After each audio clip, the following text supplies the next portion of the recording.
Can you guys hear me?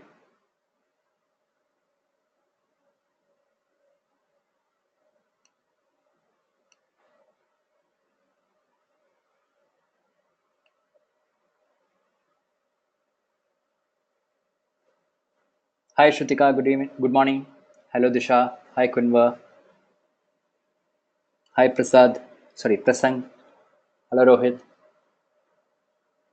Hi Pratisha.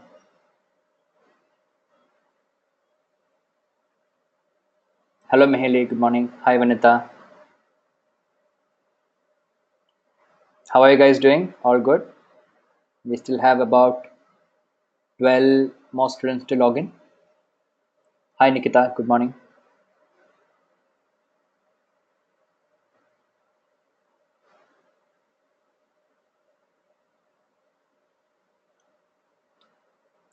So how is the status of all of your assignments? Is it better compared to last time? Are you able to catch up with whatever was taken?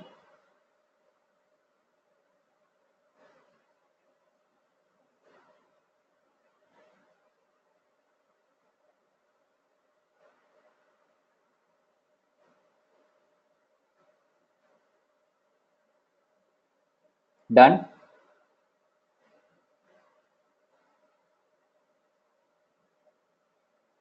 Coming up good.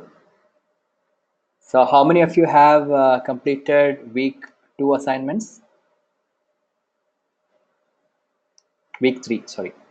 This is week 3, no? So week 2. Yeah. Can I see a yes for those who have completed?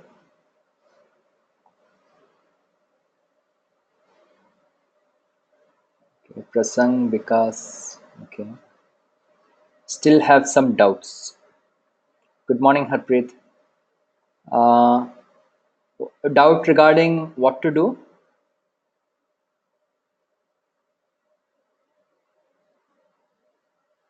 I mean, are you having doubts regarding any steps in the assignment?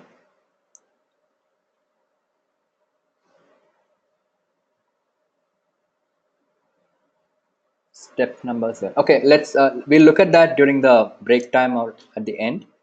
Okay. Anyone else who has not completed due to any doubt in any of the steps?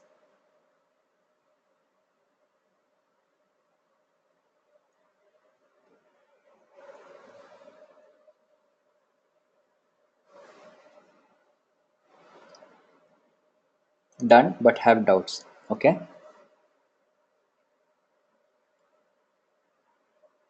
Okay, maybe I'll take up the doubts during the break time or after that. Okay. Okay, so we'll just start off for today's session, if that's fine with all of you. I'm going to start off with a couple of topics that were remaining from last week, which is about Facebook groups. So these are things which are quite simple, so we might go a little faster. Let me know if you want me to slow down the pace. Okay. All right. So how many of you know what is Facebook group? We have seen, right? You have all kinds of Facebook groups these days. You can have your alumni group. You can have, let's say, you can even create groups for people who are in the same office. Yeah. So professional organizations have groups. Informal friends and other people also have groups. You might go for a camp or a program. There might be a group. We are looking at how can we leverage a Facebook group for business purpose. Okay. That's the focus here. So how many kinds of groups are there? If you can look at the slide, there is a public, a closed, and a secret group. Are you aware of these three categories of Facebook groups? So there are three categories. What's the difference between them? A public group, you search on Facebook, you will be able to find them.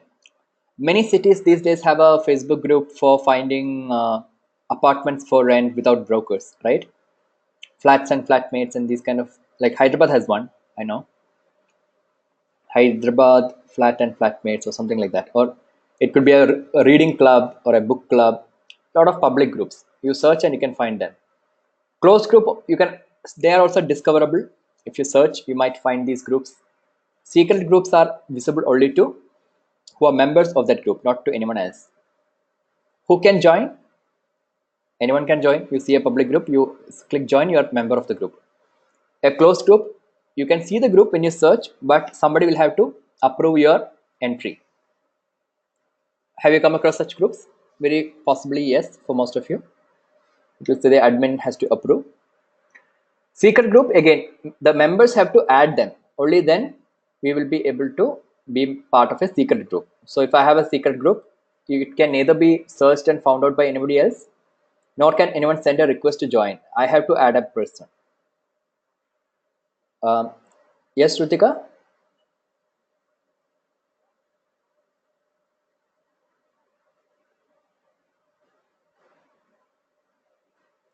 Now we are talking Facebook groups.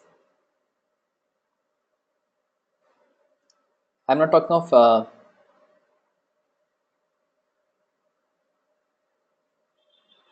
is it clear?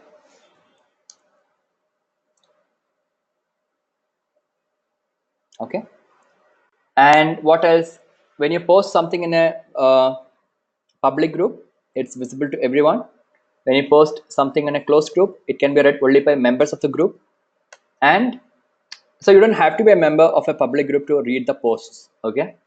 And a secret group, of course, only members. How do you leverage a Facebook group? You can go and join an existing Facebook group, or you can create your own new group. Monica, closed group. You have a question?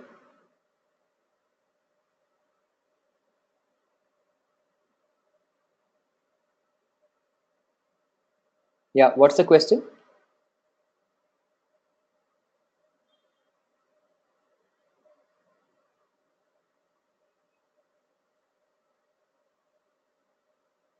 A closed group is a group where you have to get the approval of an admin of the group to be a member. Also, you have to become a member of the group to read whatever is posted in the group. That's a closed group. Open group is where anybody can join. Even if you are not joining, still you can read the messages in the group if you see the group on Facebook. Is that clear? So you can either join a group, an existing group, or you can create a new group altogether. Let's look at the first option. How do you leverage an existing group on Facebook?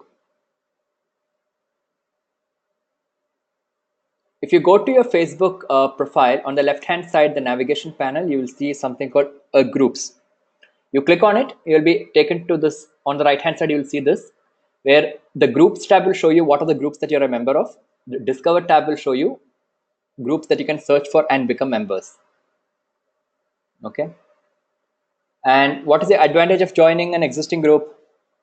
There's already an existing audience. A certain number of people are already there, so you don't have to create the members of the group from the scratch. You don't have to have the headache of moderating the discussions or managing the members, nothing like that.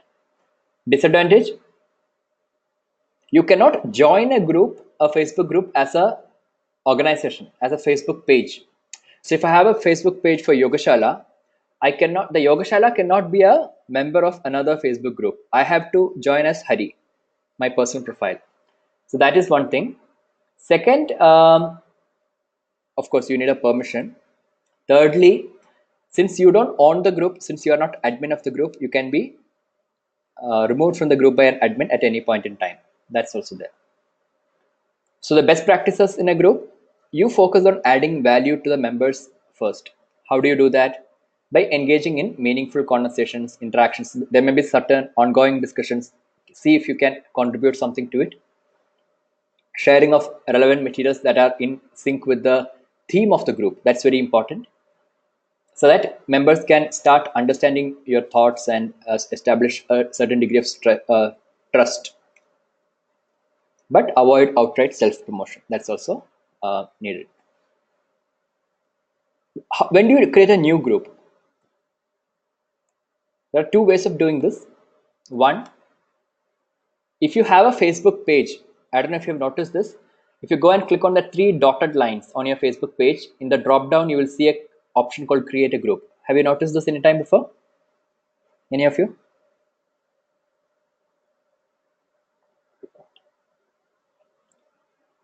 What will you do if you do that? Anybody tried clicking on it?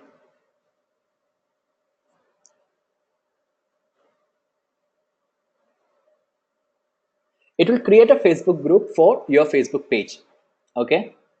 The other option is, of course, going to the groups page and then creating it there. What's the advantage of creating your own group on Facebook for your business? You can consciously cultivate and create an engaged community.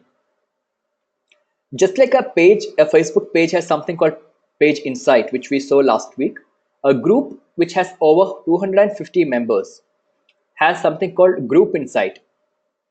Okay, so it will give you further data about the engagement rate of users of the group and other such details. And you can always link your group to the Facebook page. I already showed you that.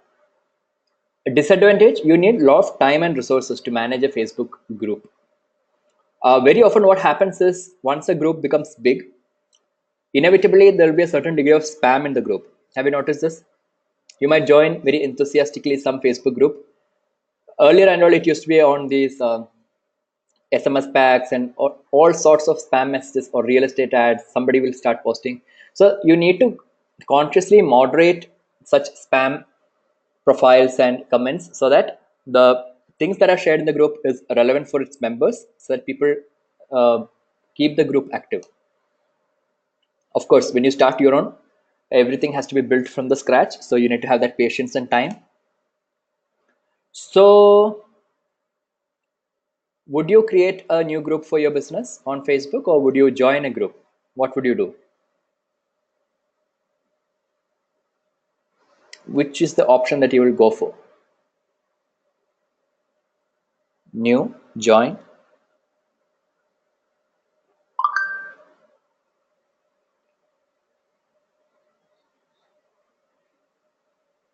Depends on the business. Okay.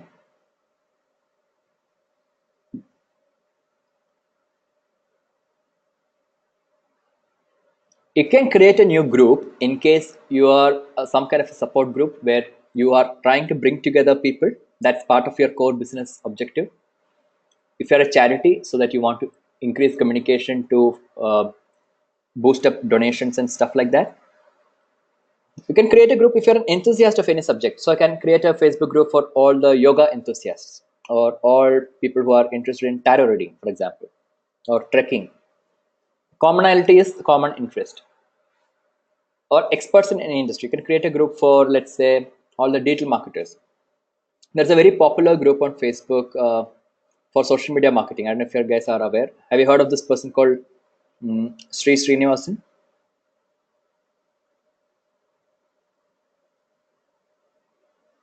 He has a page called Sri Tips. You can check it out. As a student of social media marketing, it's a good group to follow. These days, discussions are not so great, but earlier it used to be very good. So you can create a group like that. Sometimes people also post about possible social media marketing vacancies and opportunities, all that in that group. Then you can also create a brand through a group by creating a niche, highly engaged community. Or if you're a business, you can create a group of only your top priority customers, VIP customers, things like that, so that you can release the offers first time to them before any other customers. These kind of special privileges and stuff. Or if you want an alumni group, things like that, you can create. But as a business, when you make a decision on this behalf, you have to look at whether, in case you were the target customer for your own brand, does this group serve any purpose to keep going back to it to check for updates? If no, don't consider, because it's so much of a time investment, energy investment to maintain it. Okay, so you have a good reason to create it. So best practice for a group that you have created: make sure you initiate engagement consistently,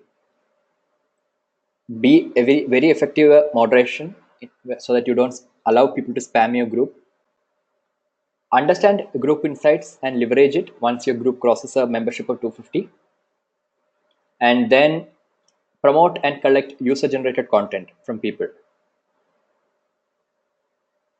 Okay, any doubts on Facebook group? It's a pretty simple topic, that's why I just went through it pretty quickly. Fine. All right. Messenger chatbots. So this is just a. We are not going into looking at how to create a chatbot. This is just an overview of the concept of a chatbot. Second point. What is second point? Moderate effectively. Yeah, you should not let people spam. You should make sure that what people post in your group are relevant to the topic of the group. Right? So if I have a group for yoga, I should not let somebody post about a completely different topic. Third point, leverage group insight. So what does page insight do, Manika? In a Facebook page, page insights lets you understand what is the trend of likes, followers, what time of the day are you getting the maximum engagement, what time of the day are people most active on your page, I mean on Facebook. And these data you can use for what purpose? You can use this data to understand, okay, maybe these days in the week are best for me to post something, or these times of the day are best for me to post. Remember I showed you that graph of my page? The peak timings were about 8 to 9 p.m. in the evening. Yeah. So the same way, group insight will tell you those kind of details with respect to discussions and posts in the group. Okay.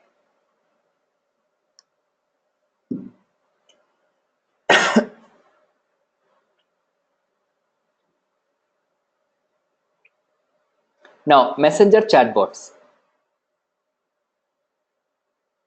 What is a chatbot? It is a chat robot.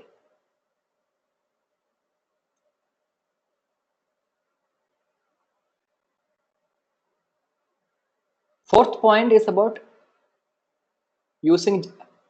Did you miss the thing, Manika, when I was explaining the slide?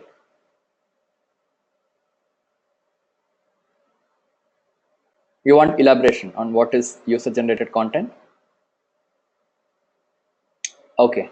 So user generated content typically means, have you seen on Instagram or some other, even Twitter for that matter, sometimes they'll ask you, post a picture and we might get it featured, right? Many companies invite users to contribute certain content, that is user generated content. So you can run contests or do such things on your Facebook group to elicit content from your users, so that the way they share content can also get you customer insights on what is appealing, what is interesting for them, and all that. Okay. Okay. Now, chatbot is a chat robot. Basically, it's a computer program which helps you communicate with people who visit your page, Facebook page. I mean, not just Facebook page, even websites and other. If you remember going to the Digital Vidya website, if you stay on the website for a few seconds, you will see a pop up on the right hand side asking you some questions, asking you to respond. How can I help you? Do you remember that? Many websites have these kind of things where there'll be preset questions and you can pick any of that and then you will get an answer. These are all examples of different types of chatbots. Okay. Now, if you remember going to my page or any Facebook page for that matter, most pages these days, you go there without doing anything. You doing anything, it will have a pop-up window with a chat. Yeah. So Messenger lets you install chatbots for your business page. So typically, this is an example of the CNN page. The CNN page, if you go, you will see this pop up. There's an option they call Get Started. So if I click on Get Started, it will get me a couple of messages from CNN saying hi and all these things. And it is asking me that I can They can send me daily updates on these topics. And then finally, at the end of those 2-3 messages, there will be 2-3 options: daily update, breaking news, whatever. So I can select any of these. If I select daily update, then the next set of messages will be about what are the daily news updates.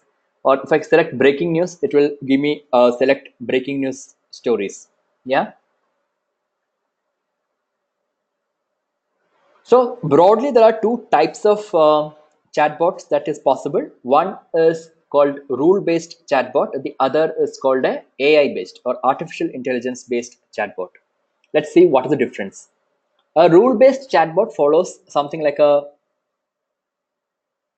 flowchart. So what you saw in the case of CNN is more of a rule-based chatbot. You click on get started, it gets you some data. Then you have a 2-3 data like daily updates, breaking news. You select one of that. User is, so that's what you see here as user input. So when the user input matches a particular category, the relevant content is shown after that point. So it follows a linear kind of a step-by-step process. Is this clear?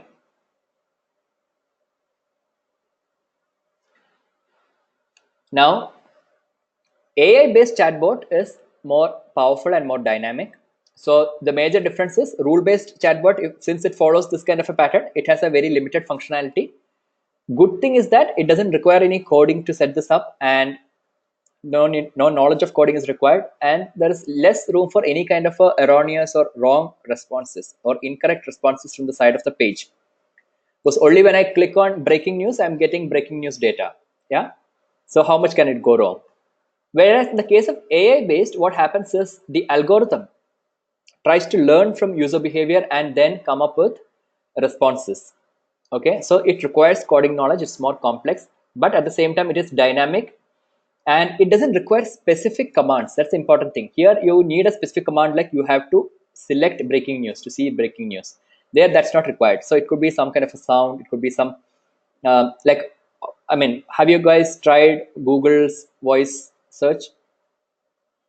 Or if you're having a iPhone, Siri or Amazon Echo these days. So basically what happens is you can train these things to understand your accent, understand your thing, and then in Google, for example, Google, the Pixel phone and all, they have the voice assistant, right? So you can say, if you say hello Google or okay Google, it can initiate a command. It will ask you, okay, what can I do or whatever, and then it can initiate a chain of responses. Now, because this is pretty early on, there is a scope for more errors when it comes to AI-based chatbots. Okay, I don't know if you've read. Recently, there was a not recently, sometime back, there was a news item about uh, some couple in US filing a case against Amazon. They had made the entire home a smart home by linking all the gadgets and everything to the AI. And I don't know, something they were speaking to each other, and this thing picked up some word, thought it was a command, and then whatever they spoke after, it started recording. And then automatically selected some particular contact from their address book and sent it all over as a voice recorded thing. And that friend had to call them up and say, see, all these things, whatever you're talking has been recorded and sent to me. And so all these things keep coming up. So you can, if you look at internet, you will see a lot of these stories. But at the same time, there's also a lot of improvement that is being constantly being made to this AI-based applications. If you had seen, Google conducts this Google I/O live streaming. I don't know if you've noticed, where they feature the latest of the Google products. So in the last one, they were featuring the voice assistant and how the latest voice assistant was able to negotiate. So it was basically an instance was about asking the voice assistant to book a reserve a seat for 2 people in a particular restaurant for a particular day. Yeah, and then they are saying that okay, that day something is wrong and they can't do it, and then it can negotiate also. It can say okay, what is the next available date, time, all these things. So There is a lot of progress, but still it's early days, so the scope for a error is much more. What can chatbots do as a business person, as a company, using of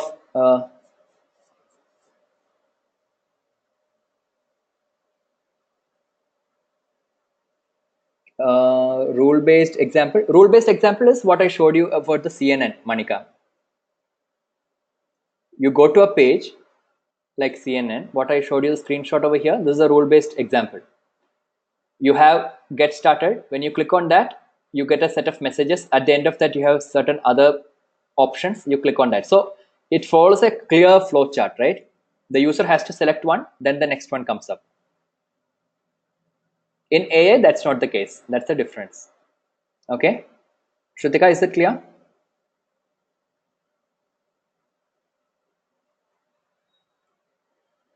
So just stay with that example of the CNN.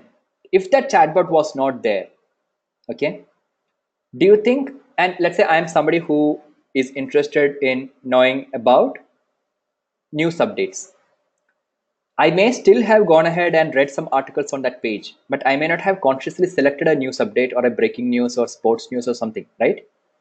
So having a chatbot there and prompting me to make a choice is a source of customer insight for the company to understand that, okay, these many people are interested in these kind of news.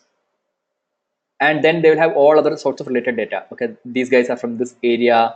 They are checking out the page at this particular time. So you gain a lot of customer insights through these chatbots by encouraging people to make a choice and respond to certain queries, prompting them to ask certain questions. Okay, it's also a very good way of distributing your content. Like this was a news website. You can use the same for a blog. So let's say you're a lifestyle blogger who posts stuff about fashion, food, travel. You can have a same kind of a chatbot asking what is your interest. If I say, okay, my interest is food, you can give me a list of articles relating to food that I can go ahead and read. So that can help you also gain an understanding of what are the people visiting my page really interested in. Then I can accordingly tune my content. I can post more of that later. Is it clear? So that is where a chatbot can really help you get leads and distribute content and understand customers better. Any doubts over here?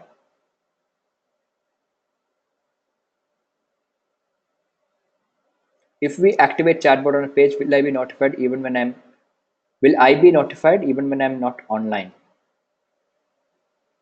So if you remember, Vanita, when we discussed Facebook page, in the settings, just below general settings, we saw chat option. And we looked at the response assistant last week, right? Where you can customize the message and all that. You can use this through that. You will always get a notification if you have the app installed. There's a Facebook page app that you can download. There you can get notifications when people respond. But this customized message you have kept will keep going back. In between, if you want to intervene and write some manual message, you can do that. Okay. All right. There's also something called, you can check this out on your browser, Chat Fuel. Chat Fuel is I won't be going into setting up of the chatbot, but it's a simple thing. You can log in using your Facebook ID on that website. Okay, and it will help you set up a chatbot for your FB. Just try it out on your own this week. If you have any doubt, we could always check up next time. Okay. Chat Fuel. Is this clear?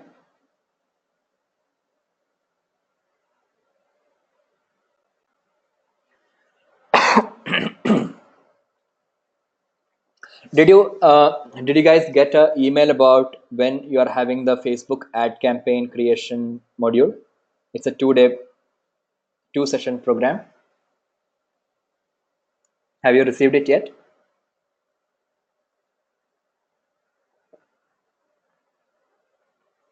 Okay, Shubhang received, others have not. Okay, others will also be notified soon. So that is the session where we'll really go into details of how to create an ad campaign for Facebook. Here, I'm just giving you an overview. Okay. Why Facebook ads? I mentioned this in the first session itself. The organic reach on Facebook has been declining. So it's very important for you as a, okay, can you guys hear me? Nikita says she can't hear me.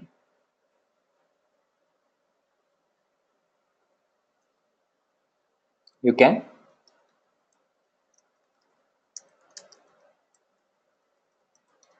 Oh, okay. So it's a local issue. Yeah, so I was saying organic reach of Facebook has been declining, which makes it very important that for an effective campaign, now you have to complement whatever you're posting on your page with some degree of paid promotion. Okay, so that it can enhance the reach of your posts. So when you do a ad campaign, a paid ad campaign on Facebook's ad platform, there are there is a structure for the account. Okay, at the top level you create what we call as an ad campaign. That's what you're seeing over here. When you create an ad campaign, it will ask you what's the goal of your campaign. So depending upon what stage your product is, you can go ahead with one of these three. So broadly, if I'm having a very new product, my initial priority will be for maximum number of people to learn about such a product or service. So I'll be focusing on brand awareness. Then if I want more people to reach my website, I'm not really bothered about popularity. I can go for traffic or engagement, right? Or lead generation. Or if I'm selling something, what matters to me most through the ad campaign is people going to the website, taking some action that is valuable for me, whether it's via purchase, an app download, something like that. I'll go for conversions. So at the first instance, the system will ask me, okay, you're going ahead to and creating a campaign. What goal do you want to set for your campaign? And I have to select from these. And then we have to select what is called ad targeting. What is ad targeting? Facebook is such a diverse platform. We saw that it has the maximum diversity with respect to age and other things, right? All sorts of people are there, which makes it important that you decide who should really see your ad. So you're controlling who can see your ad through the targeting options. And what are the targeting options? You can set a geographical targeting by limiting what are the places or locations where users can see your ad on Facebook. So if I'm a local business confined only to Hyderabad city, I might pick a point in Hyderabad city and draw a radius of maybe, let's say, 20 kilometer from the place of my business, because I want people only in that radius to see the ad, because they are my clients come from that side. But if I'm let's say I'm a business which has branches in Mumbai, Delhi, Hyderabad, and Bangalore, I might pick up 4 cities. I will do city level targeting for 4 places, right? So that is geographical targeting. Demographic targeting is about targeting people through age, gender, and interests. So why does it matter? Let's say I'm promoting my trekking and yoga retreat coming up in Sikkim. Then I might know that the level of difficulty, or because it involves a certain degree of walking and all that stuff, I may want to prefer a younger group. So I can target my ads to people who are between, let's say, 18 to 40, something like that. Okay. Or let's say I have a product which is meant only for women or only for men. I might use gender targeting to have my ads being seen by only by men or only by women. Okay.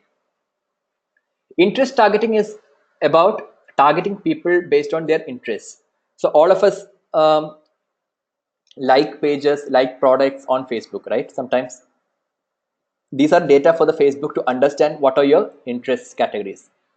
So if I'm going to target somebody with the interest health and fitness or yoga, then depending upon what has been their specified or their behavior on Facebook, Facebook would have qualified or categorized them as having as being people with or users with a particular interest category.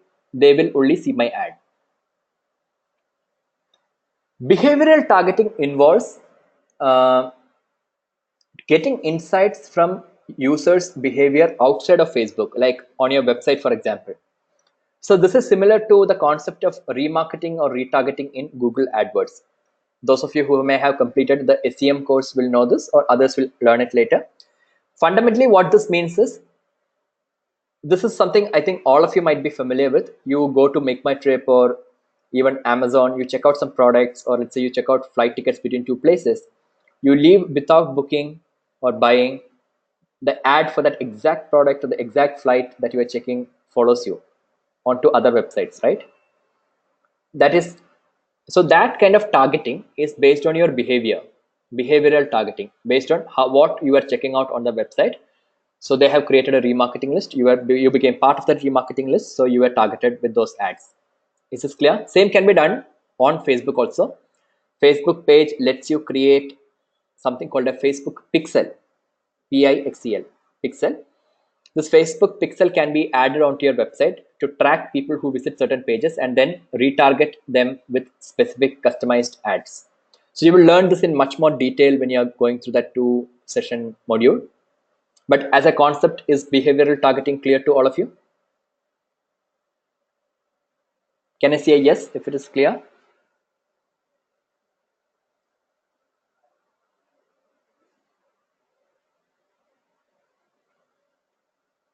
Okay.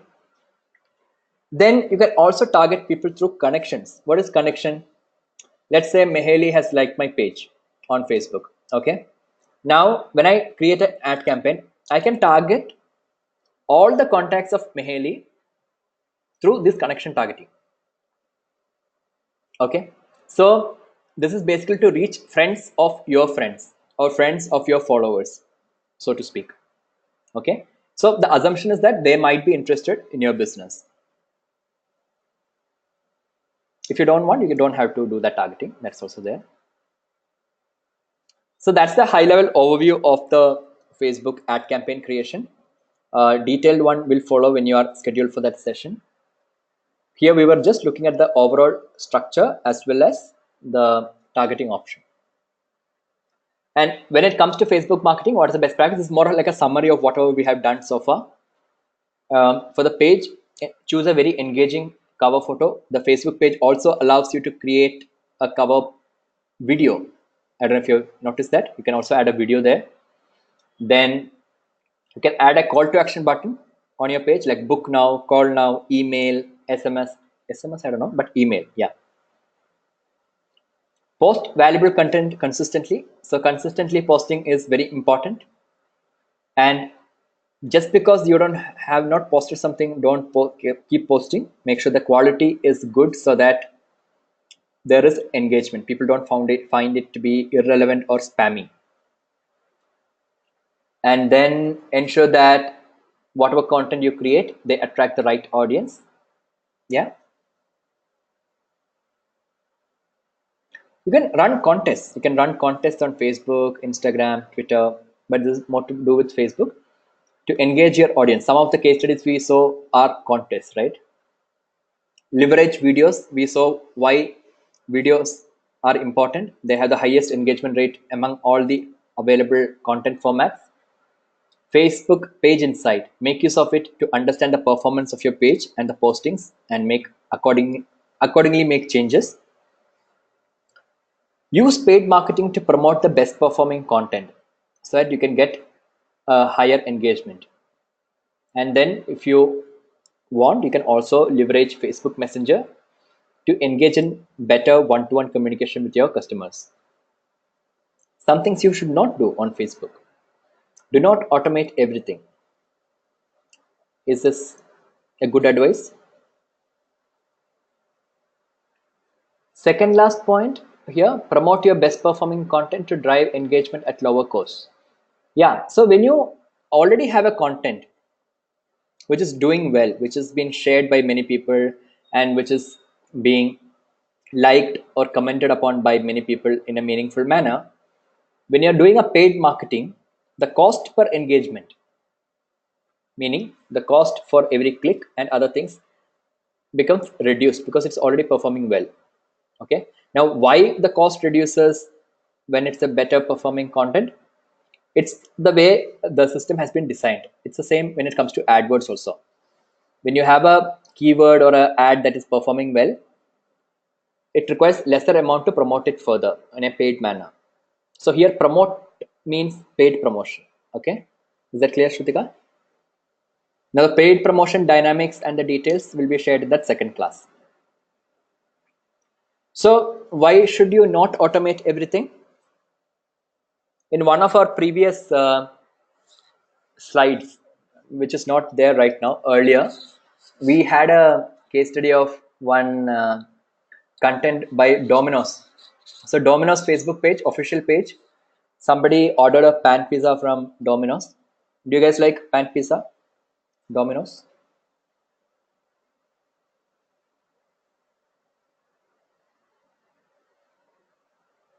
Yes? No? Only Vikas says yes. Okay. Others no. Very unhealthy. Okay. Anyway, whoever ordered it, they found it quite good. So they took a picture of it and they posted on the Domino's page. Not from Domino's. Yeah, I understand. So they posted on Domino's face official page saying, amazing pan pizza, we loved it and all that. Now the official handle of Domino's is commenting, saying that we apologize for this. We make sure this is not repeated.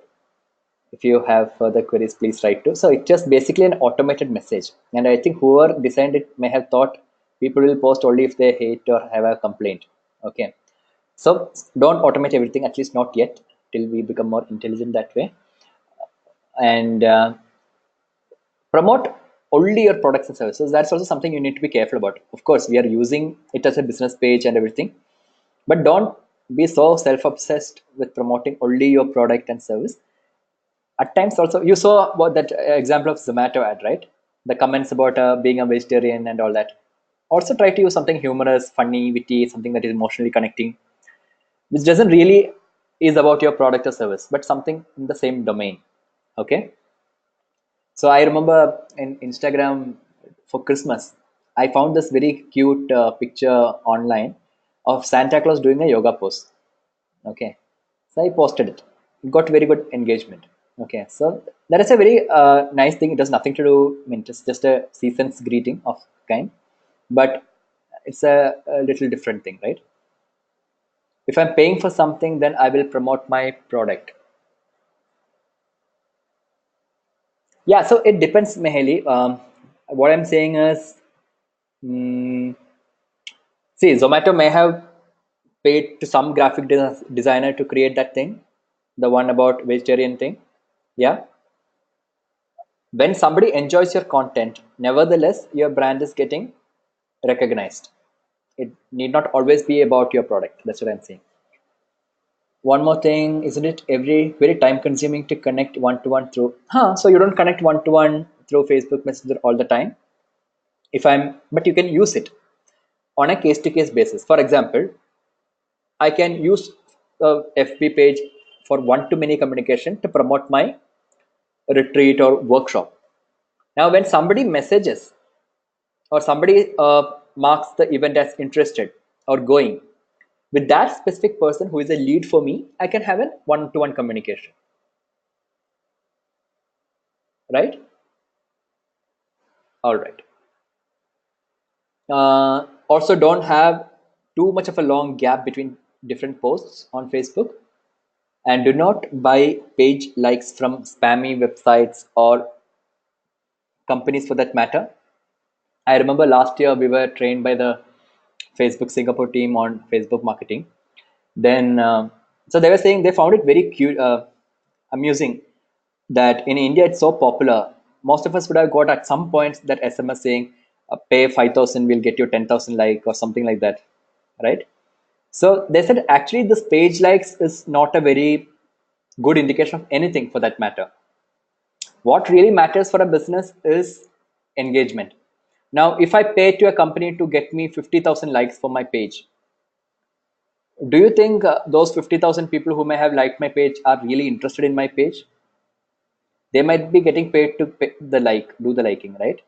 Now, when I get such a large number of likes on my page, now imagine the situation when I'm posting something that is really great and relating to yoga on my page. Will they find it interesting or relevant, or will they even engage with it? No. So I end up with having a page with so many likes with very low engagement rate. And the algorithm might think, or it can think that people are not finding it relevant, it can further affect my page visibility and post visibility, right? So better do it the hard way. Even if I, for example, my tarot page has hardly 500 likes, I think, just about 500. I never promoted it or anything, but still I have a very good conversion rate from that, very good engagement rate.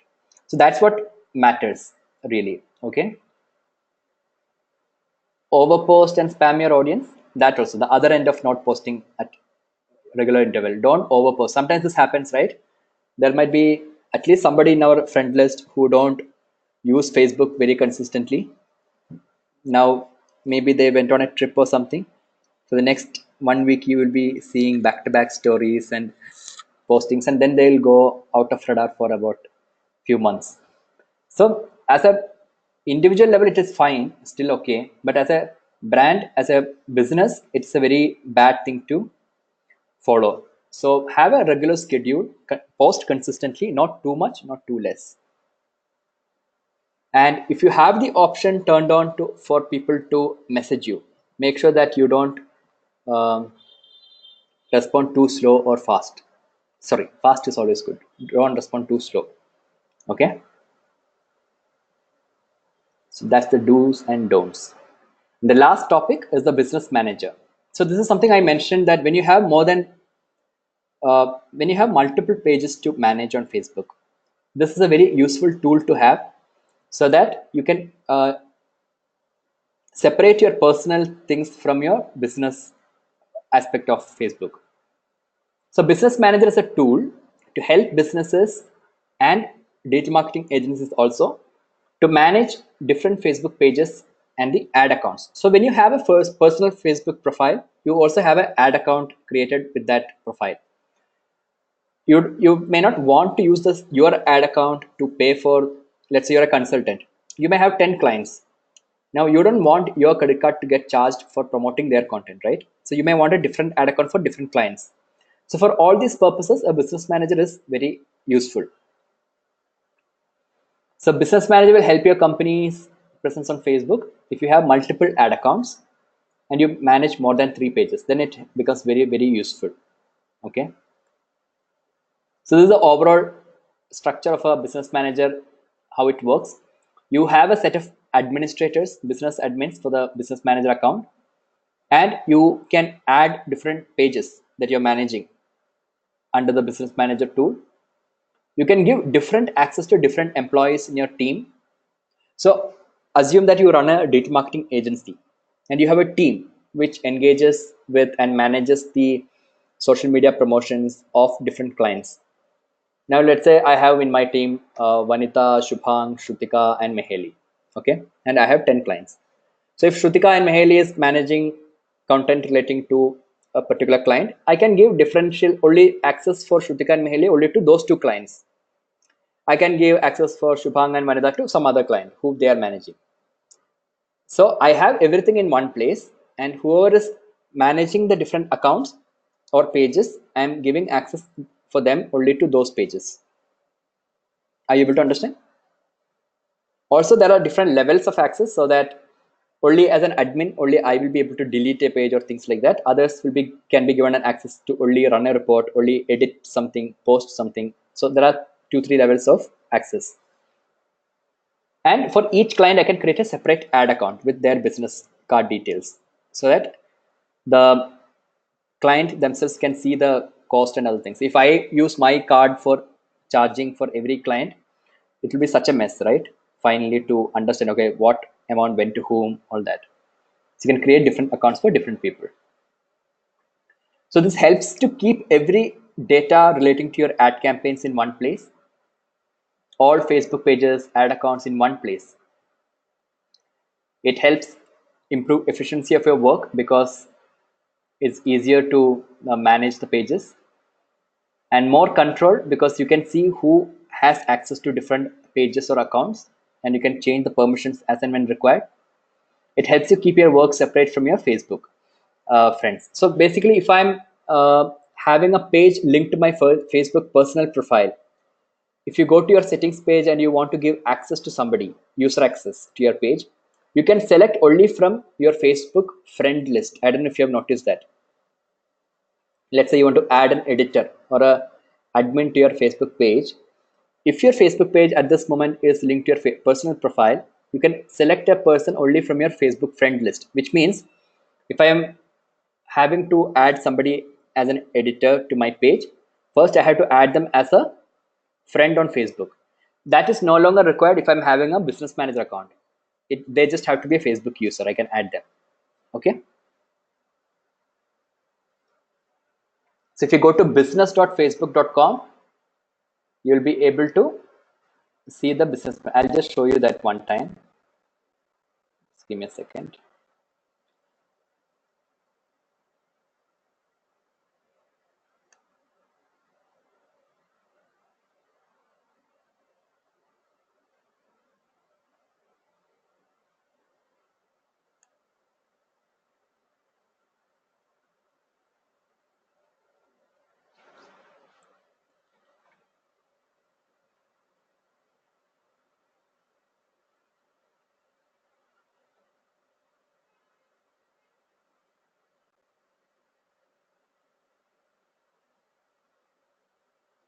You see this under business manager, I can see Yogashala.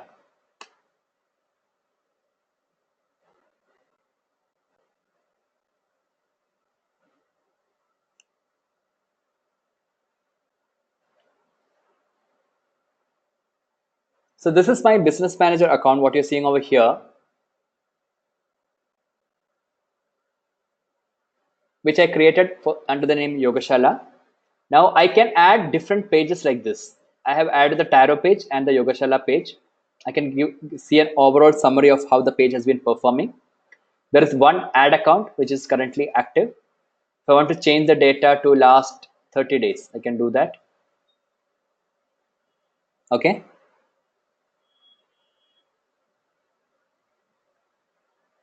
Got it. Now I can go into one of these pages. Then if I click, it will redirect me to that Facebook page. But within here, what I can do is, if I go to business settings, you see over here,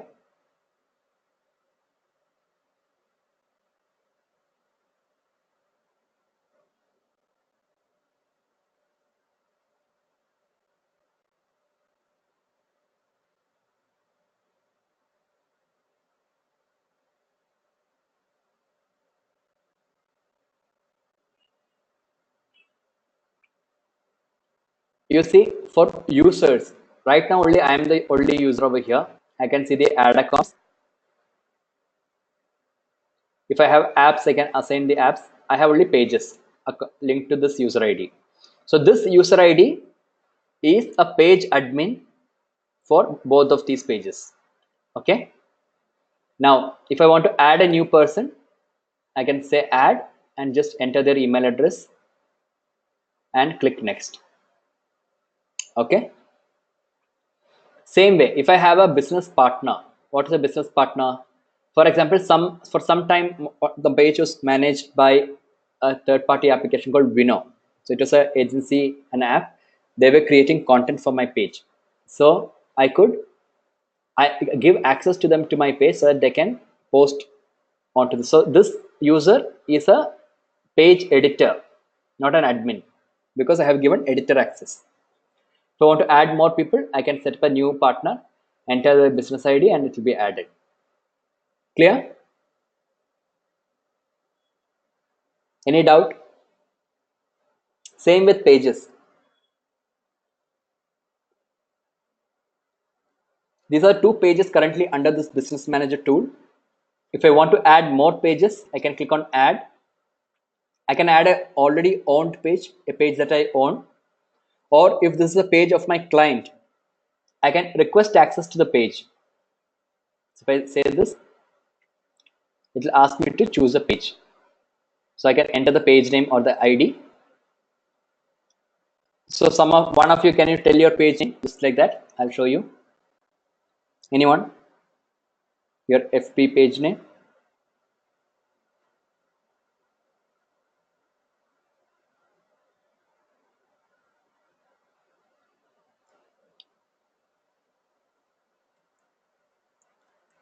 IPO info line.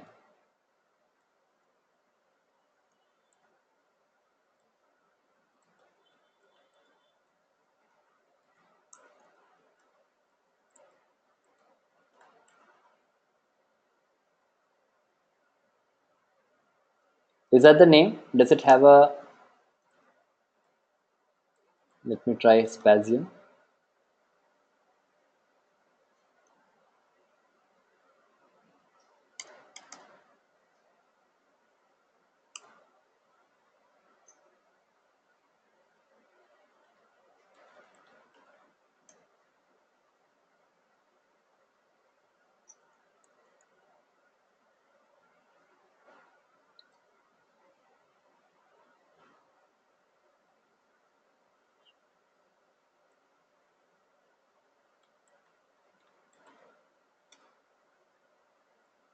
Okay, the search is not showing anything.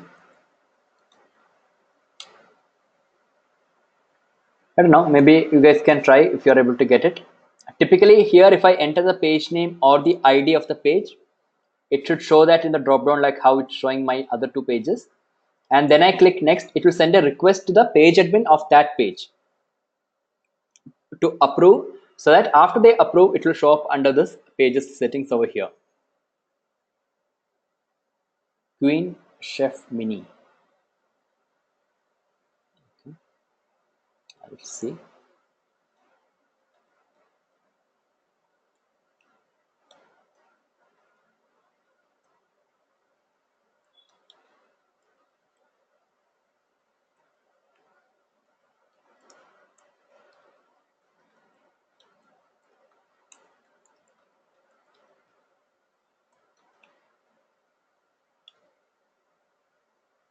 Okay, I don't know why it's not working. I can check back on that and get back to you.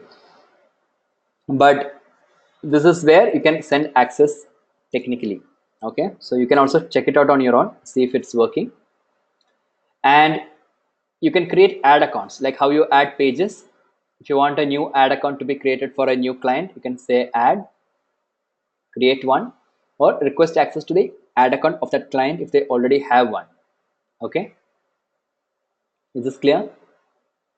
Same with connecting Instagram accounts, apps, all these things. But these are the main things: users, partners, pages, and ad accounts. Okay, are you clear with Business Manager tool? Why it is important? How is it useful?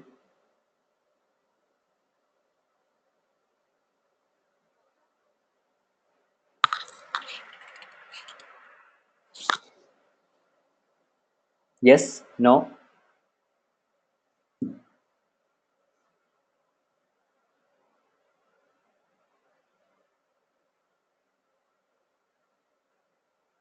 All right. Okay, so we will close this topic then.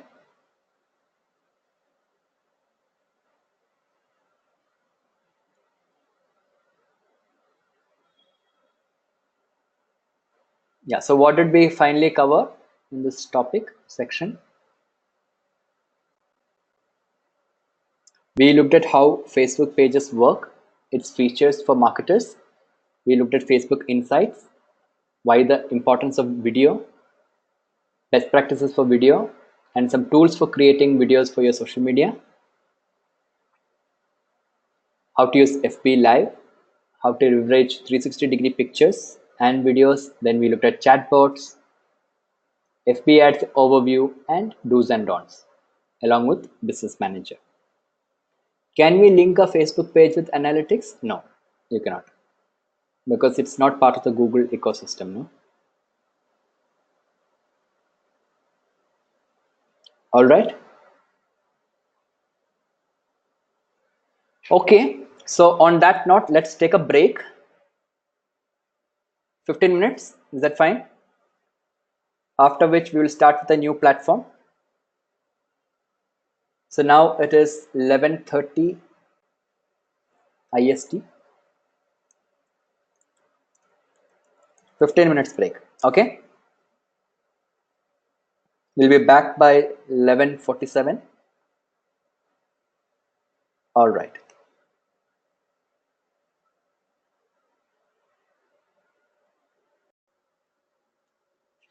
All right. So Meheli, let's first look at what's your doubt for the assignment.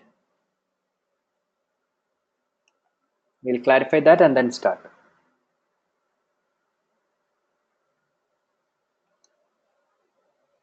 Hi, I did not quite get the Facebook analytics. Hmm. Can you show it to me? Because my net was off at the time, so I missed that portion. You mean page insight? Yes, page insight.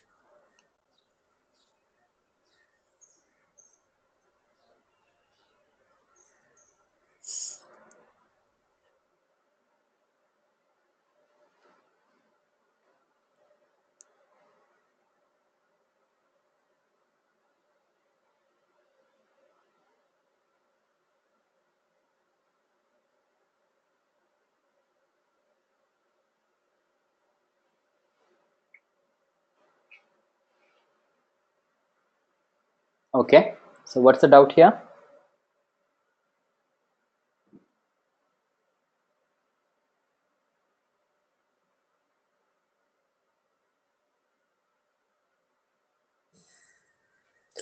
I couldn't quite go to the page insight. How to If you go to your page read in that? the more section, if you click, you'll see insight. Or for some people, it Okay. might show up over here also. Like I didn't see it over here. Oh, So when I clicked on this more in the drop down, I saw insight. I clicked on it. okay, okay. Thank you so much. Okay. Anyone else? Any Thank you. doubts regarding assignment? Somebody said some step 7 was it? I don't know who said, but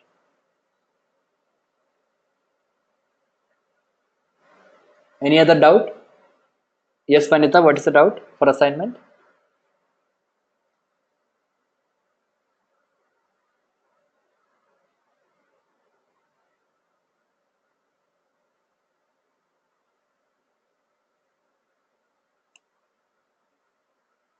Can you tell me week 2,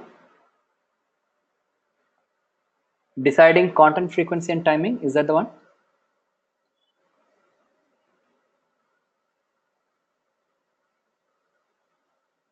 How are we supposed to measure the Facebook ad performance? Which step are you talking about? Step 8. 7 is deciding content frequency. I think you're talking of 8.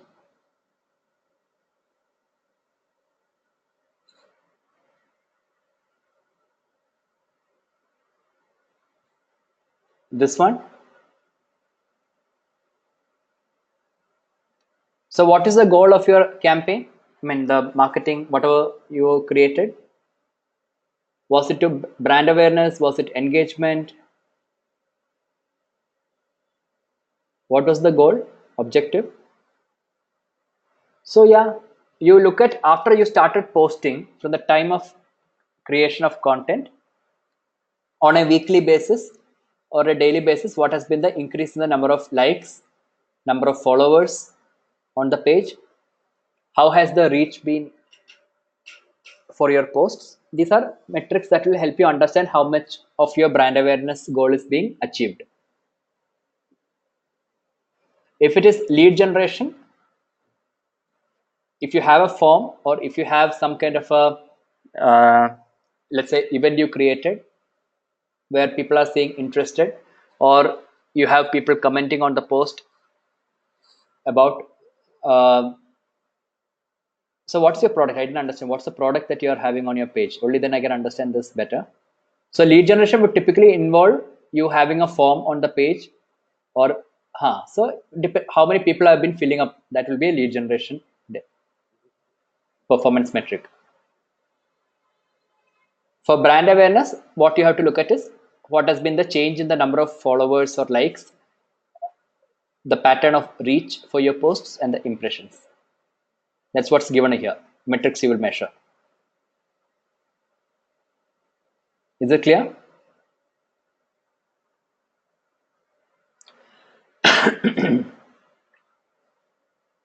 All right. So we are going to look at Twitter marketing today. How many of you have a Twitter account?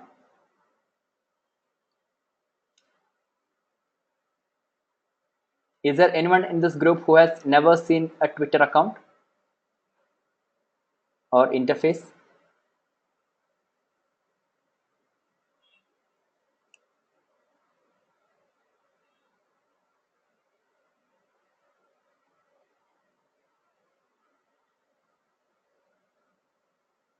Okay. So this is how a Twitter interface will look like. Okay. On the left hand side, you can see your profile, number of followers, details, trends. This is a news feed on Twitter where you can see the tweets of some of the accounts that you are following. Sometimes you'll see ads also. On the right hand side, you can see some accounts which are suggested or by Twitter on whom to follow. So you will have to create an account, Kunwar, because your assignment requires you to. I think I mentioned this in the first class. At least for the duration of the program, please have accounts in all these platforms. Okay, otherwise your assignment will also lag behind. Okay, so please do it. So this is the Twitter and homepage. If I go to my personal profile,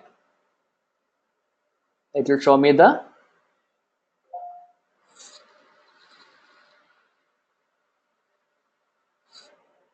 Is this clear?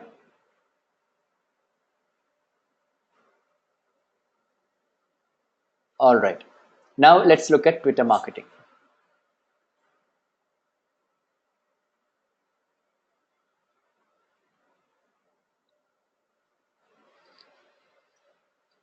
So we are going to look at an introduction to Twitter, its basic terminologies, and how it can be used for brand awareness. We'll also have a look at the Twitter ads, Twitter ad platform, and Twitter analytics, and a few Twitter marketing tools. So this Twitter marketing tools, except for one, I will be taking the others in the last session of the last week, where we will also look at few other kind of tools. Okay, so that part I might skip now. Rest we will cover. So what is Twitter marketing? First of all, what is Twitter? Twitter is basically a social media platform which is used for what we call as micro blogging. What is micro blogging? A blog will have some kind of a post where you write a lot, right? It can be an article, paragraph, whatever, or a photo. Micro blogging means very short. So Twitter has been famous for its limited number of characters in a post, right? Or in a tweet, right? How many characters are there on Twitter? How many characters can you write maximum when you write a Twitter post, which we call as a tweet? Anybody here who is active user of Twitter?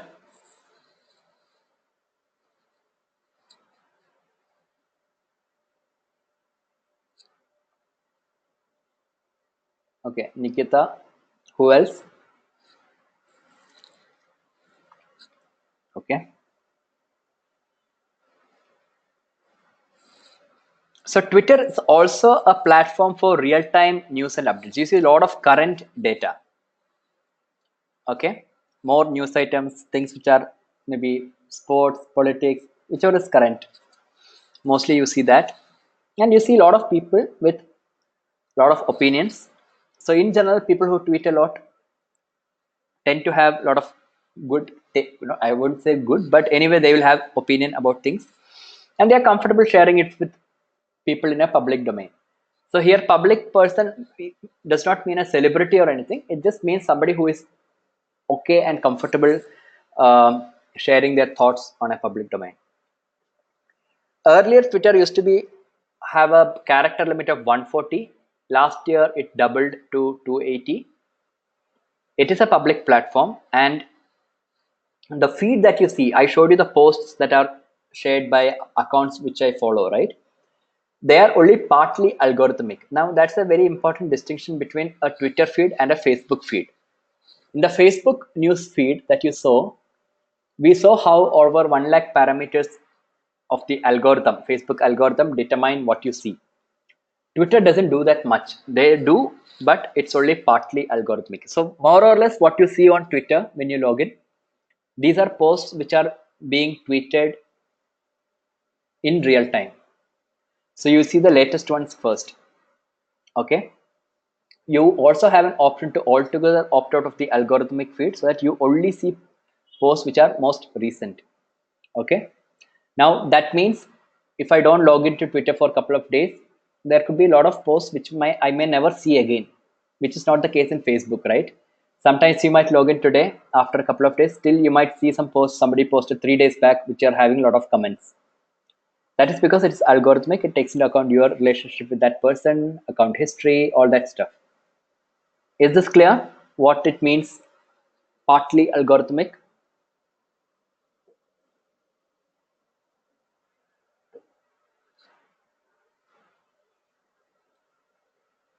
Yes? No? We look at the settings. Yes. Okay. We'll see the interface because. But is the concept clear? Can I see a yes if it is, so that I know I can move on?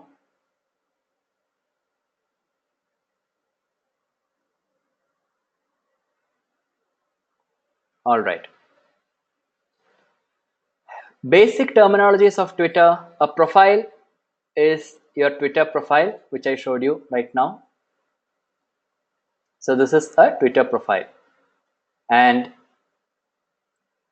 a tweet is a terminology in Twitter that we use for a post. So in Facebook, you create a post. Same thing, when I post something, this is called a tweet. And follow means if I want to follow somebody and watch their, I can follow or unfollow a person, an account. Okay, when I follow, I see their posts on the timeline.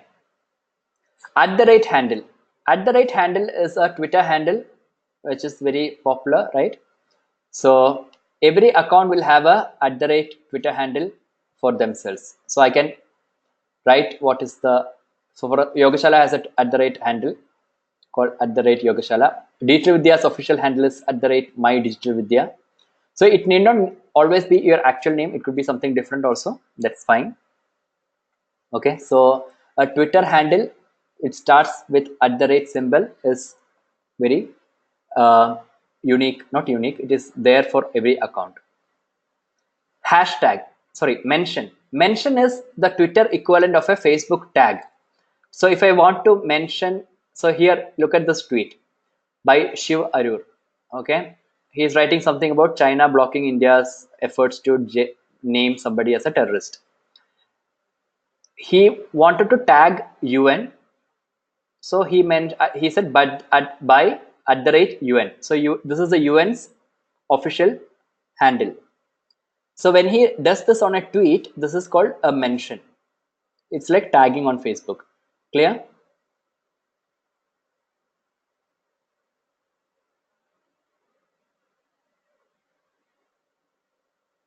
Yes? Clear?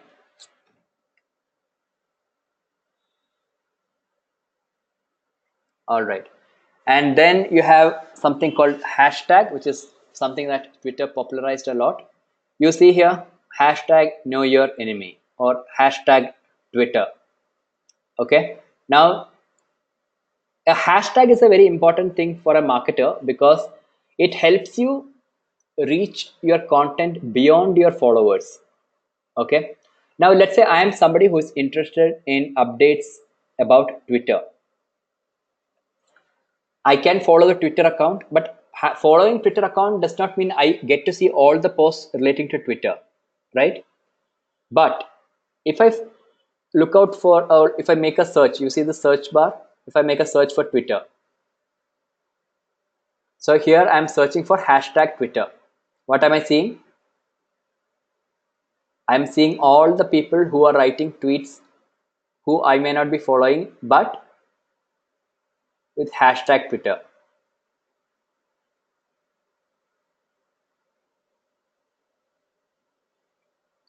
A mention is when you use the @Twitter handle of somebody in your tweet. So let's say Vikas, your Twitter handle is @Vikas Verma. I can say hi and put @ and your Twitter handle to say hi to you. I can use a hashtag good morning. Hashtag is to categorize your tweet as being related to a particular topic. For example,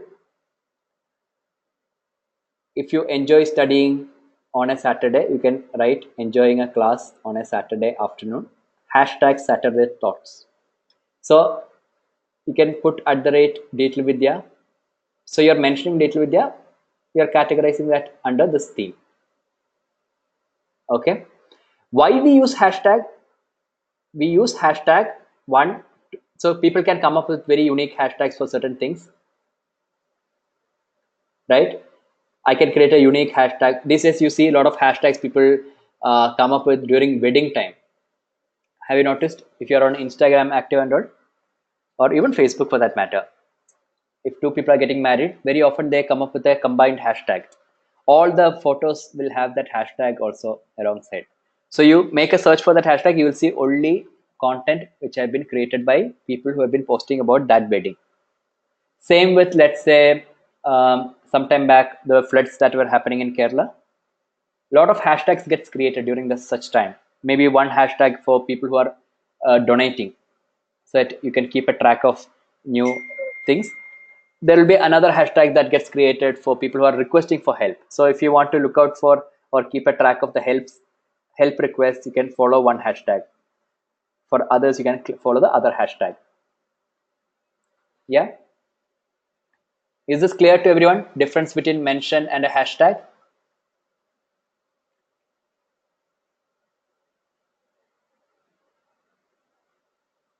Yes? Any doubt? Now on Twitter, when I see a post, okay, when I see a post, I can either reply to it or I can retweet it. Retweet means sharing. So I can share it just like that, or I can share it with a comment. Same like how it is on Facebook. Just that here the term used is not share, but retweet. I can also like it, or I can send a direct message to that account. So why direct message? Direct message is like a personalized message which is private. Nobody else can see it. But if I'm replying to a tweet, that reply is public. For anybody can see it. For example, if you go to my account, my profile, you see a section called my tweets and my tweets and replies. If I go to tweets and replies,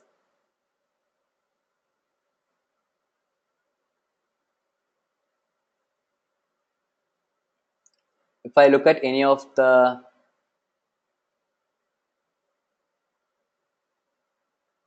anybody who replies on my tweet over here, that entire thing can be shown. Like for example, let's say somebody commented here. So if I go here, no, sorry, this is my own comment. Sorry, but I wrote all the other tweets as comment to the initial post. So the entire post and the comment can be seen, or the reply can be seen by anybody who is viewing my timeline. A direct message can be seen only between the two parties involved. Is that clear?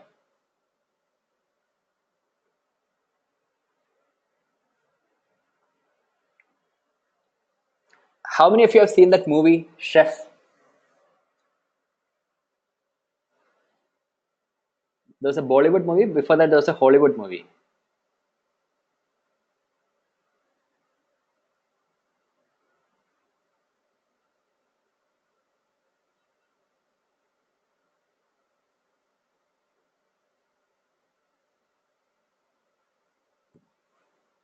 Okay,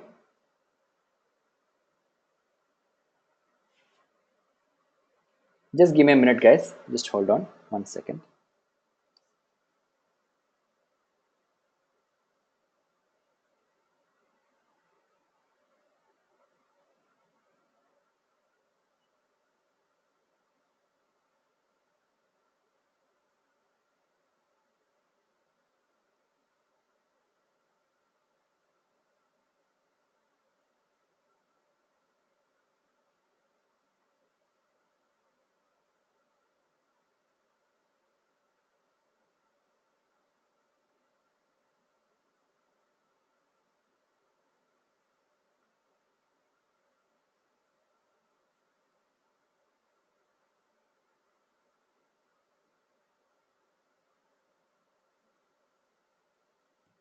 Okay.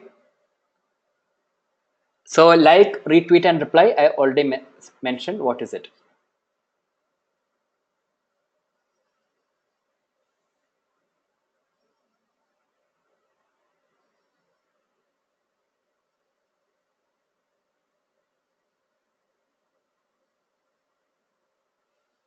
Now, so to move on to the next topic. So those of you who don't have a Twitter account can't do this activity. Others who have, please open a new tab. Make a tweet, write anything, use the hashtag digital vidyarthi, what you're seeing on the screen. Once you're done, message in the chat window saying done.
I'm not speaking, Rohit.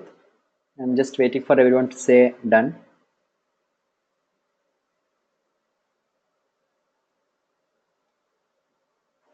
How about others? Completed?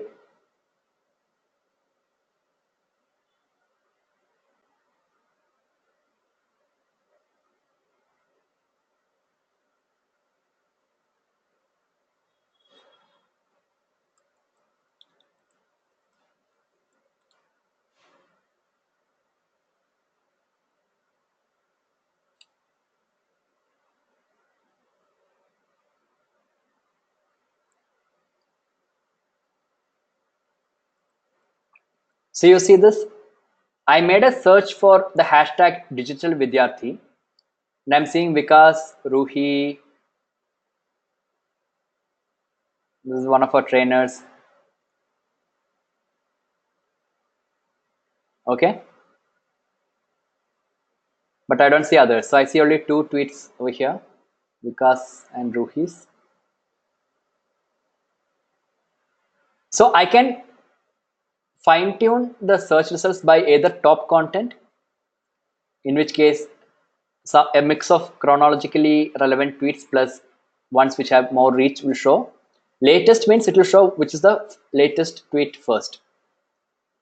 So Akash, Prasang, Vikas, Ruhi, I see few of them.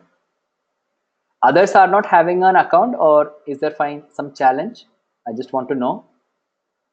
How many of you in this batch do not have a Twitter account? Can you please say yes if you don't have it?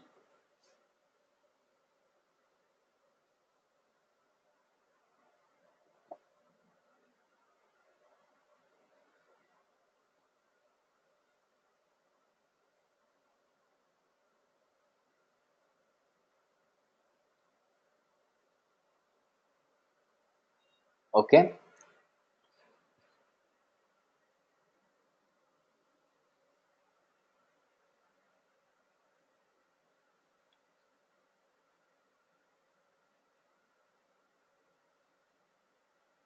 Okay, so please create the accounts. That's all I can say today itself so that you can complete the assignments. Okay. Same goes with Pinterest, LinkedIn. Instagram, all these platforms. Okay, so that because we will be having activities which you requires you to do that. So if you don't have an account, you will not be able to do anything during the program. Okay, that's why I mentioned it in the first class. All right. Now, so I was just showing you how to use that hashtag and how hashtag can. So now I was not following any of you, right? But still I was able to see your tweet. That is how the hashtag can help you reach your content beyond your conventional followers to people who might be looking for some kind of a content related to that particular hashtag. So the hashtag in this case was digital vidyarthi. It could be a brand, it could be about something else. If I'm posting about yoga, it could be about yoga. If I'm posting something about leadership or coaching, it could be about that. So how do you use Twitter for driving brand awareness? One very effective way which many brands have done for this purpose is by conducting or organizing what we call as Twitter contests. Example of a Twitter contest. This is something that Samsung Mobile did for India. So basically something like a crossword for their model A8 Plus. And what was it? To find out the 5 hidden features of this mobile from that crossword. People had to comment. So look at the bottom line, the number of comments, retweets and all that. People started commenting. You can also have a simple quiz. This was something that Swiggy did long back. Lightning fast quiz. They posted some pictures with some images. People had to comment. This is something Carnival Motion Pictures did for a movie, Death Wish. So you had to take a screenshot or something to stop that person exactly the time he is crossing through that cutout or the date of release of the movie. So you can be innovative, you can be creative and create different kinds of contests where you have rules laid out like people have to follow your account, mention a particular hashtag, all these things and create contest to engage users. Okay.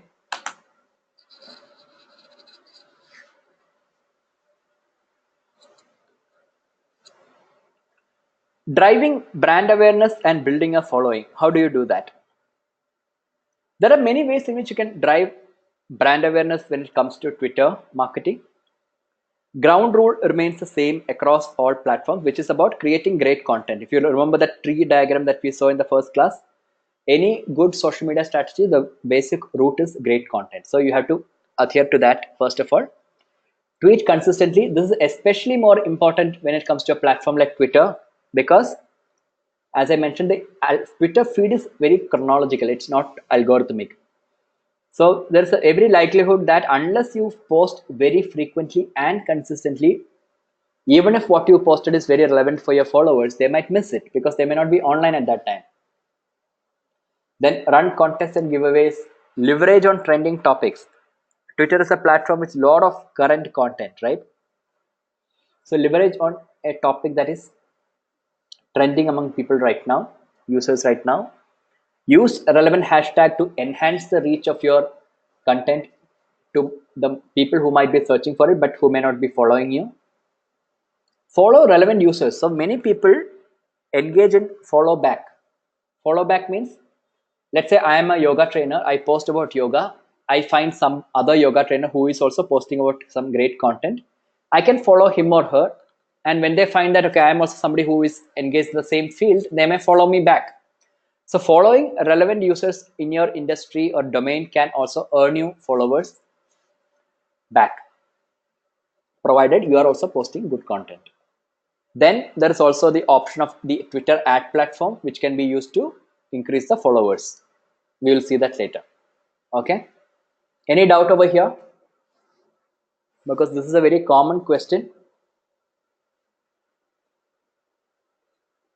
Which social media platform do I like the most? I think at one point it used to be Twitter. At some other point it was, I remember 2014-13 time, Twitter was the most widely used platform for me personally, not for marketing. These days, it's more of Instagram than Facebook. More or less Facebook, but it is. Uh, I'm spend more time on Instagram. That's what I find. Yeah. So see, what we are more interested in this discussion is, as a marketer, what do you have to focus on? As a marketer, you need to understand the possibilities and the dynamics of each platform. So when you get a client or you have a particular product or service, you know, okay, for this, maybe Twitter is a better platform. For this, maybe Instagram is a better platform. You have to make that choice between these platforms. Personal preference might differ, but from a professional point of view, you have to understand the possibilities that each offer. Twitter trend. Twitter trend is very popular, right? Many TV channels and even newspapers pick up on Twitter trends. They have sometimes a column on newspapers also these days from picking up tweets from Twitter.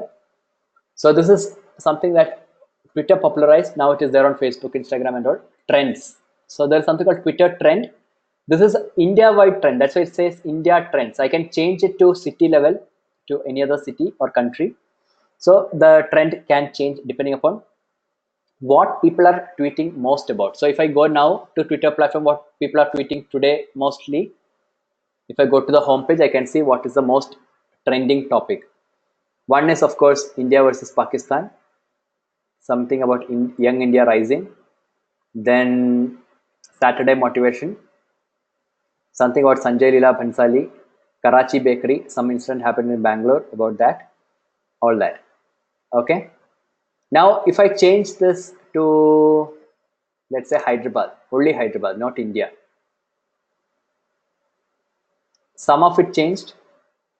Somebody who passed away, his condolences are topping the Hyderabad trends today. If I change it to, let's say, Chennai, okay, strangely, Merry Christmas is topping for Chennai. What is happening for Merry Christmas here at this time of the year?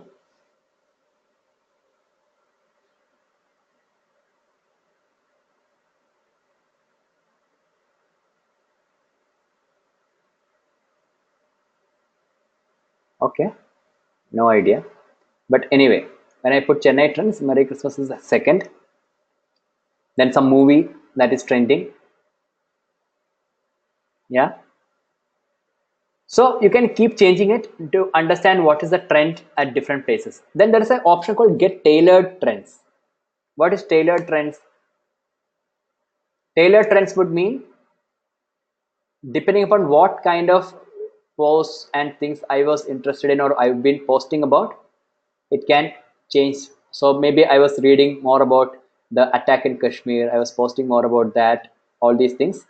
So that comes up here mostly as the trend customized for me. It is a mix of what is customized for me as well as the general trend. So it's not completely a personalized trend. So if I say change and make it India, it will be location based trend. So that is why we said it is partly algorithmic. When you go for tailored trends and things like that, the algorithm kicks in and it tries to customize for you. Is it clear? Can we add trends on Twitter? What do you mean by add trend?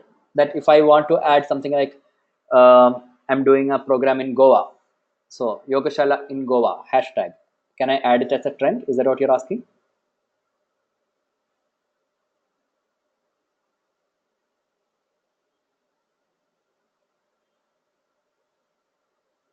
Oh, okay. You are asking, can I have a India trend and let's say a Pakistan trend? No, only one at a time. Okay.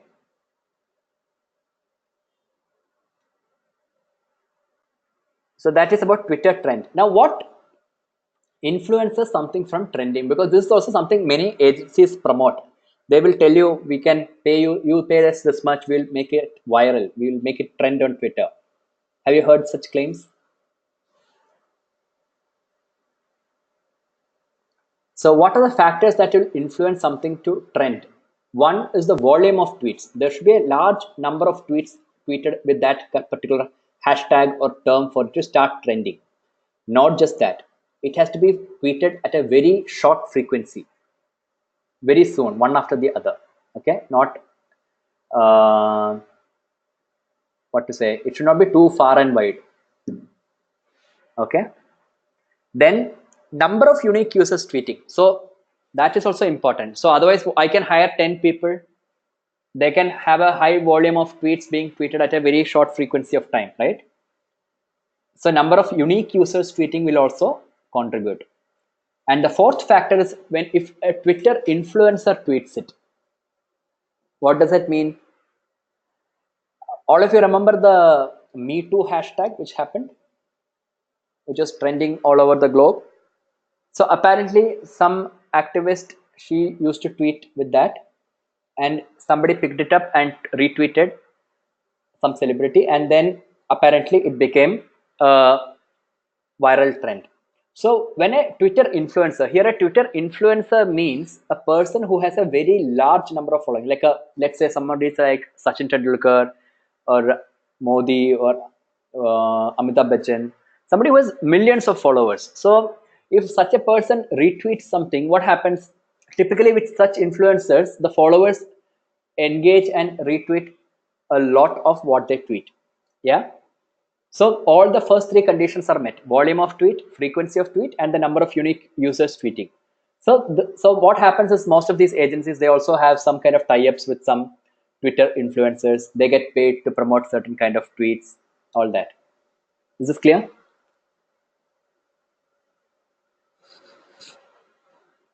All right. Then we have something called Twitter ads. So like how Facebook has an ad platform, Twitter also has an ad platform which can be used to promote content on Twitter. What are the different ad types on Twitter? You can create an ad and promote a trend. So sometimes, this time when I showed you the platform, you didn't see this, but sometimes when you look at the trend section on Twitter, you will see something written underneath the trends showing promoted by a particular brand. That is a promoted trend which has been paid for by the brand or the company. Okay, then you have a ad which can be promoted on the section where Twitter suggests which accounts to follow. So you can promote your Twitter handle and account as a promoted account for getting more followers, or you can just create a post and promote it with the paid platform to make sure that it reaches more and more people. So it will, that kind of post will come up with a gray button underneath showing promoted. So this is a promoted tweet. So what are the three ad types? You can have a promoted trend to promote a particular hashtag or a term. You can have a promoted account to get more followers, and you can get a promoted tweet to promote a particular post. Is this clear? The different ad types available on Twitter. Because unique users are counted by usernames or IP address, by the usernames, Twitter handles.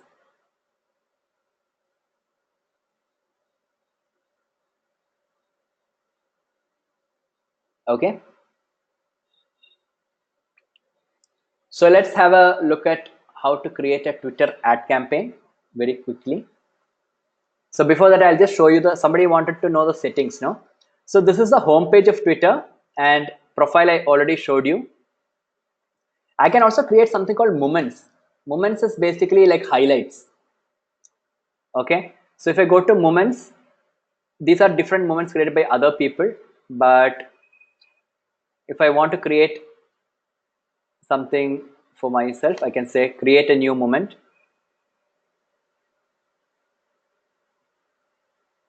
Okay, I can give a name for this. If I say something like, okay,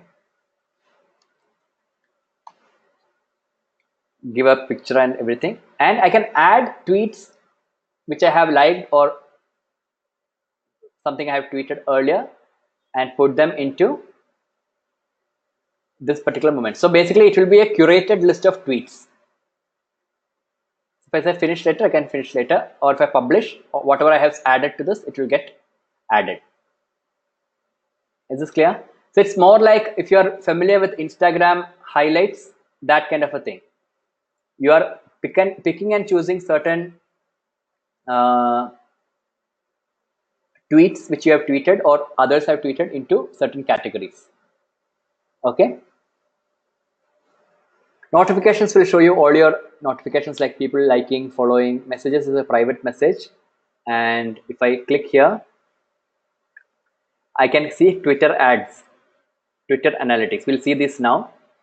But settings and privacy, if you go,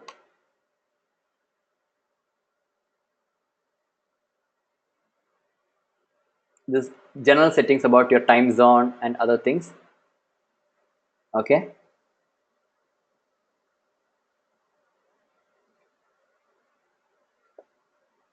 So it's pretty much all understandable if you look at it. It's about email notification, mobile notifications, web notifications, accounts you muted, any words you want to censor or not allow, any accounts you want to block, you can add them, all that stuff. Pretty simple interface. Twitter data, if you look at it, you enter the password and then you can see if you want to download all your Twitter data, like how Facebook offers you to download all your Facebook data, same way. Okay. You can also create a list. What is a list? I can create a list of travel bloggers and add all the accounts I'm following who are travel bloggers. Okay. Or I can create a list for mindfulness and add. So if I go here, what is showing? This list has 3 members. What are the members? I am following Mindful Online, all these things, Mindful Without Borders and Mind and Life. Now I added them to this list. So what happened? If I go to this list, all the tweets in this list are only tweets from that accounts. So sometimes what happens on Twitter, because you might be following too many people, it will all be a mess. So if you want to just see tweets from your friends, for example, so I have added all the people whom I know personally under the friends list. I can see tweets only from my friends over here.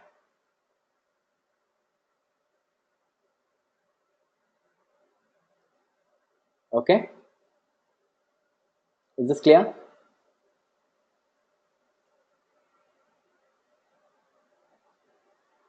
All right. So now let's look at Twitter ad platform. If you click on your profile, on the drop down, you see something called Twitter ads. You click on it.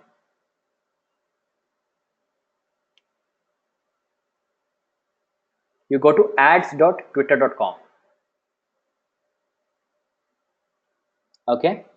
Now what is here? This is the first thing you will see. If you already have an account, you see a dashboard where you can see the previous campaigns, its status, how much budget you spent, all that stuff you can see. If I want to create a new ad campaign, I go ahead and click on create campaign. You see this? Click create campaign. Now it will ask me what is the objective of my ad campaign. So we are talking of paid ad campaign. All right. So what is the objective of my ad campaign? So it will ask me, do you want to, if I have a mobile app, do you want people to download it? Do you want me to get more followers for you, or want people to click and get conversions or traffic to your website? Different awareness, or engage more with your tweet, or people have downloaded your app, you want them to re-engage with it, or you have a video, you want to promote the number of views on the video, or in stream means there is already some premium content playing in some accounts, you want to insert your video into that, like how you see in Twitter sometimes, right? In stream within a video. This interface is very similar to AdWords. Not exactly. You might be finding some similarity with objectives for campaign, but that's all. Okay, AdWords is much more advanced. So let's say I'm going to create a campaign with the objective of getting more awareness for my tweet. I click on awareness. You see on the left hand side, campaign level settings and something called ad group. So this campaign structure, the ad campaign structure, wherein I create a campaign. Under the ad campaign, I create an ad group, is similar to what you will learn in Google AdWords as part of search engine marketing course. So a campaign is the overall shell under which you create multiple ad group. What is an ad group? An ad group is basically what holds together different ads. So each ad group will be having a specific theme. So let me try to make it clear here. If I'm creating a campaign for my yoga retreats, I name the campaign as yoga retreats. Now, what will ideally be under this campaign? What kind of ads will be constituting under this campaign?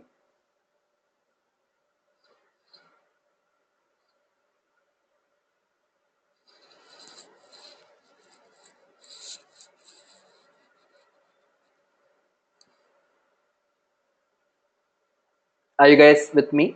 Am I going too fast? Let me know if you want me to slow down. The ads under this campaign will be about not just yoga, it will be about retreats, right? Traveling and all.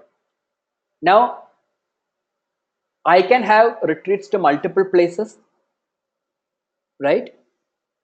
So every ad group I create will be pertaining to maybe one particular location. So I can have one ad group about a retreat to Sikkim, one to maybe a retreat to Goa, one a retreat to Kashmir. It will differ. Okay. So I set a daily budget first. Okay, Maheli can't hear me. Can others hear me?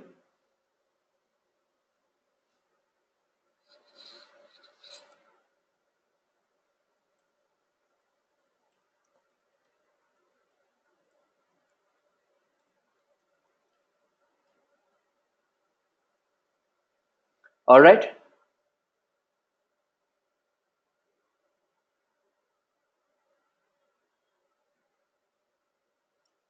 Now, one limitation. I think one of you asked Vikas. I cannot change this. It is by default USD. So that is, so many of the settings of Twitter are not very friendly for people in India or Asia for that matter. Most of it is tuned for people in US, Europe, Canada, or Japan.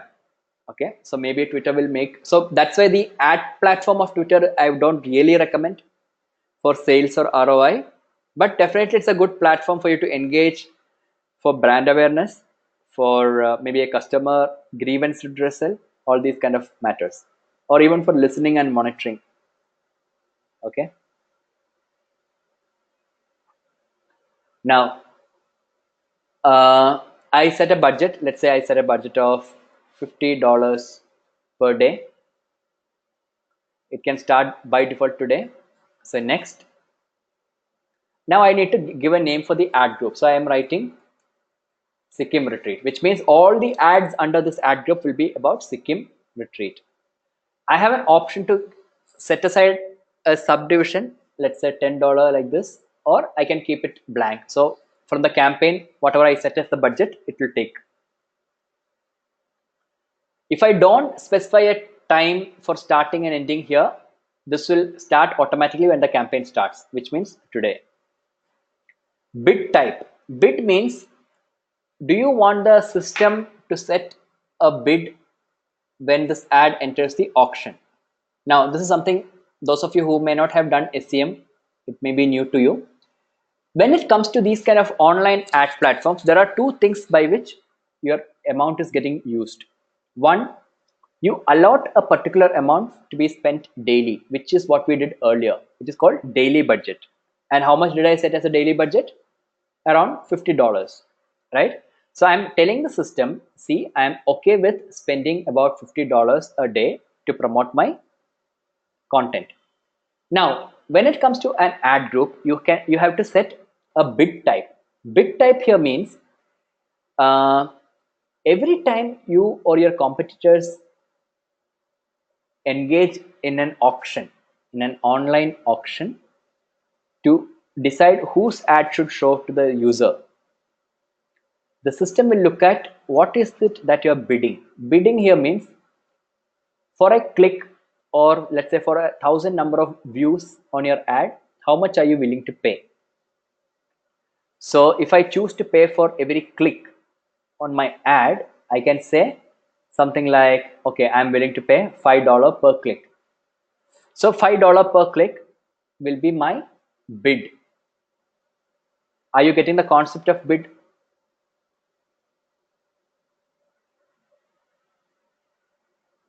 Anybody is having any doubt?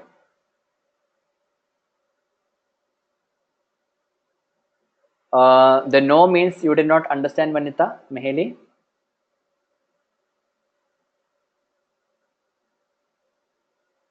Did not understand. Okay. So let me repeat this. Are you familiar with the process called auction? What happens in an auction? There is something that many people want, and that something is kept. Others will start quoting a bid. So I might say, okay, I'm willing to pay 100 rupees. Another person will say, no, I'm willing to pay 120 rupees. Then another will say 150. There are many models of auction. In the most simplest auction system,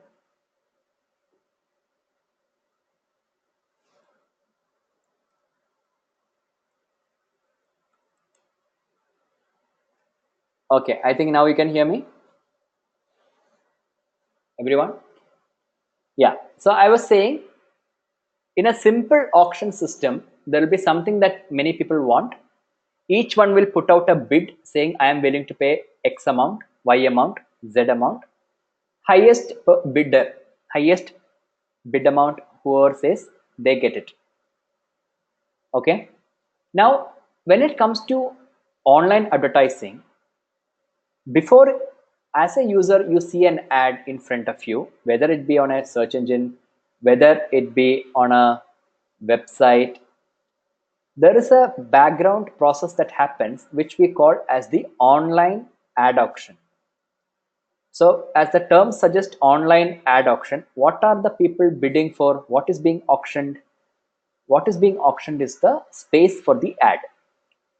So if I have a website and I have some space which I'm allowing for ads to show up, or if there is a Google search results page, and or like how I showed the promoted trend or promoted post on your news feed, there will be a space where the ad can show up. Different people are vying to place their ad there on that spot. Okay, so you are bidding for that. Now, depending upon your bid amount, to some extent it can help you get a spot, but not only because of what you bid, because otherwise whoever spends highest will always win, no? So there's also the concept of how is it relevant and all that.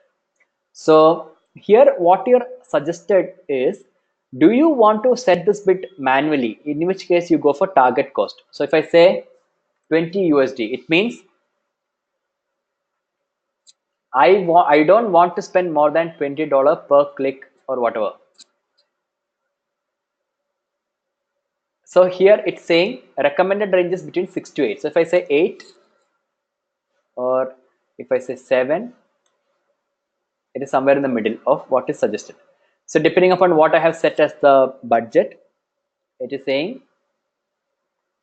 So because whether it is for cost per click or other things depends upon what strategy I will select. There are many ways in which you can pay. You can pay for 1,000 times it is viewed, 1,000 impressions.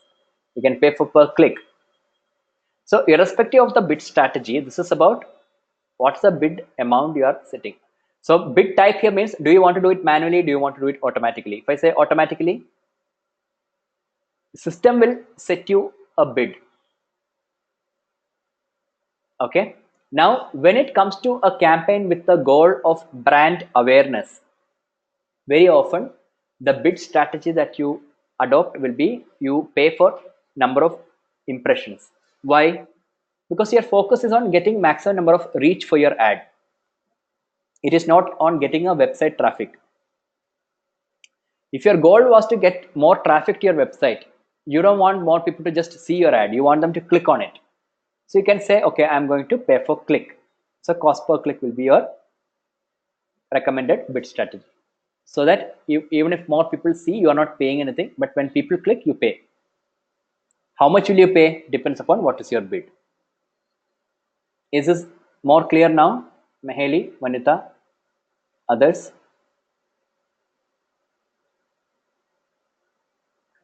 So I recommend when you start off with select automatic bid because we may not know what is the ideal range to set for a bid. Once the campaign starts running, you get some data, review the performance and make appropriate changes. Is that clear?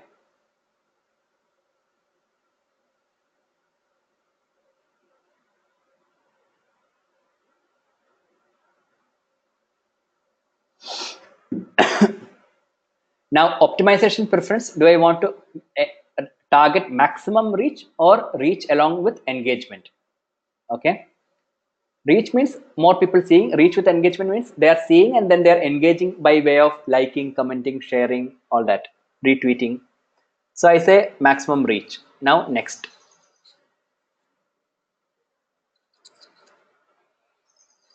I have to define an audience, meaning who will see this ad. So if this is a yoga retreat, demographically I can target. I don't want all ages to see my ad, so I'm going to select age between 18 and 49, or let's say 18 and 34. What locality? I can add this by default targeted India. If I want, I can remove it. I can just target uh, Delhi. I can target, let's say, Hyderabad, Mumbai, or maybe let's say Kolkata.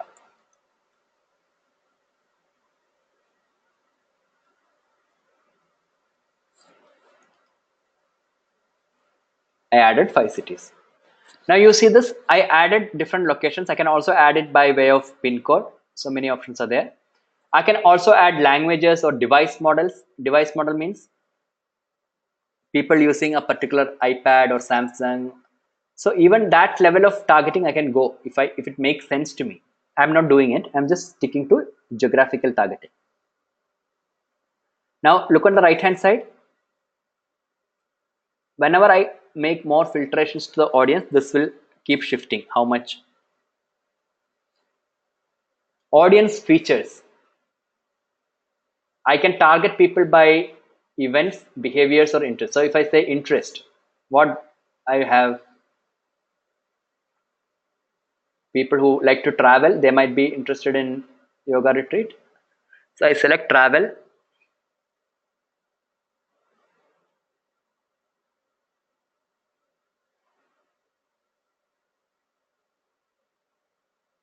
I'm going to select camping.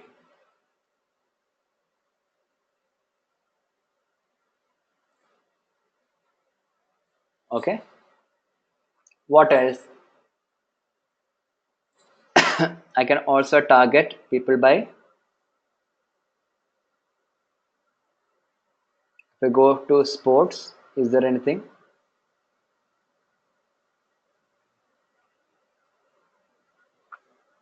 No. See, I don't see yoga over here. So I'll go back.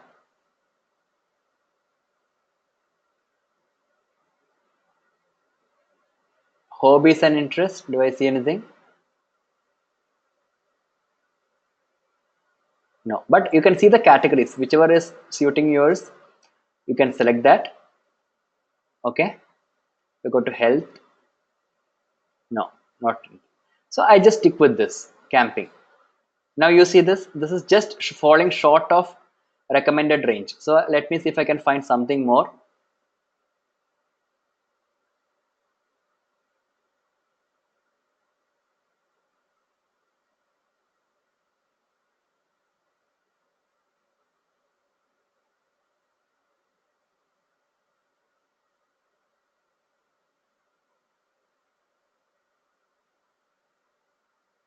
I'll just add sporting events for now.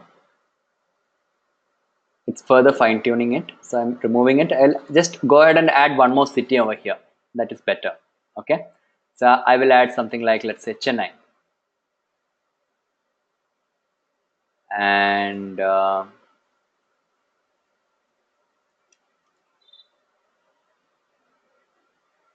Okay.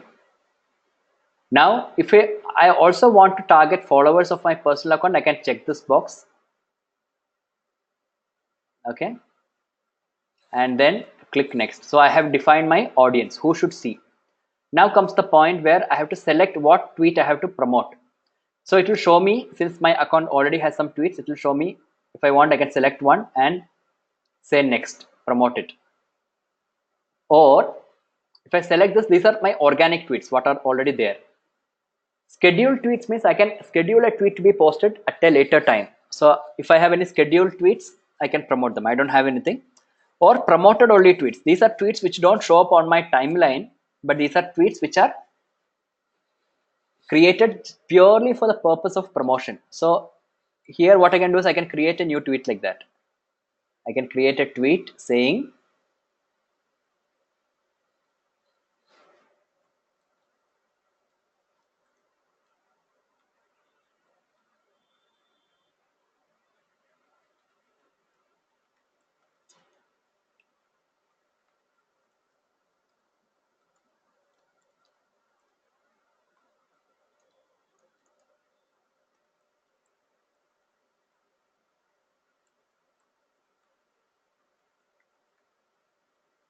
okay.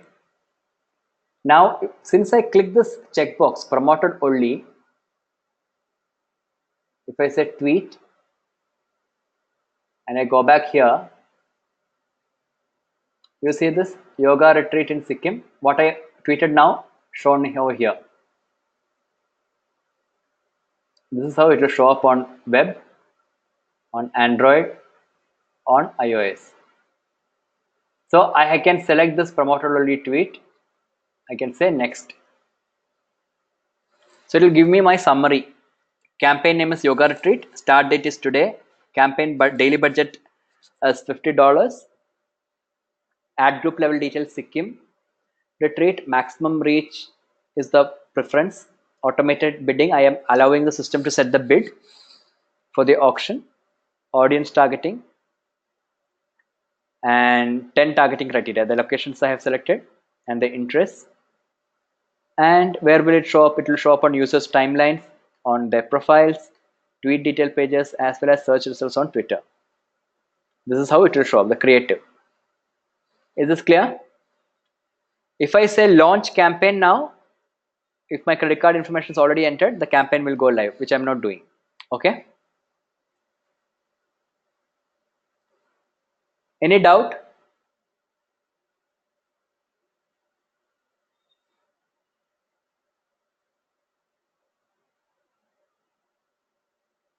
Is this clear, guys? Very simple ad campaign creation process for Twitter.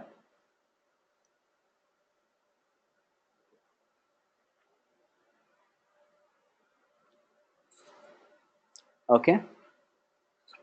Now, once you create a campaign like this, you need to measure how is the performance of the campaign, right? For that, we have a tool called Twitter Analytics. What is Twitter Analytics?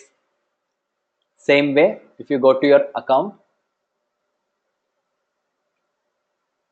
you see this. If you click on your drop down from the profile, after Twitter ads, you see something called Twitter Analytics.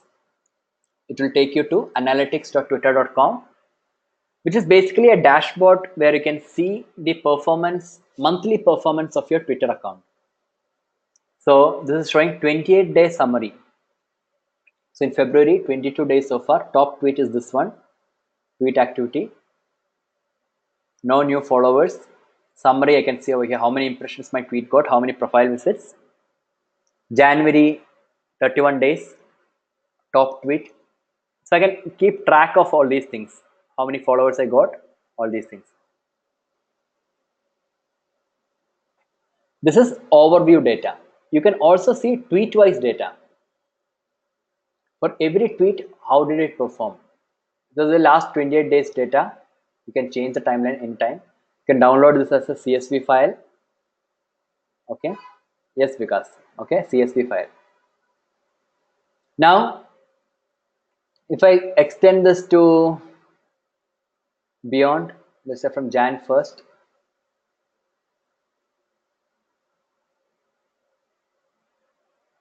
so it will tell me for this 54-day period, I earned 40 impressions per day. For every tweet, how many impression, how many engagement rate. Top tweets, that will be based on impression or engagement. And I have an option to promote it by paid means also.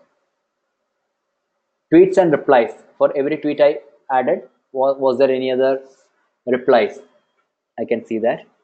And promoted tweet, if anything I made payment and I'm about to promote, because this is the draft, it's showing up over here. Okay.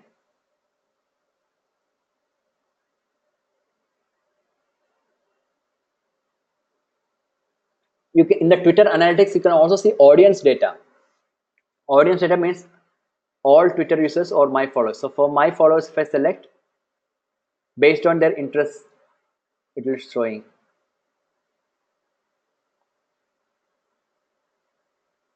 So one caveat I have to tell you is this is not a very reliable data, because most of this is sourced from Twitter partners in the US. Okay, and they also need a minimum number of users to display, otherwise it will be a skewed data. So for all practical purpose, India specific data is not much available, so I don't feel much usage over here.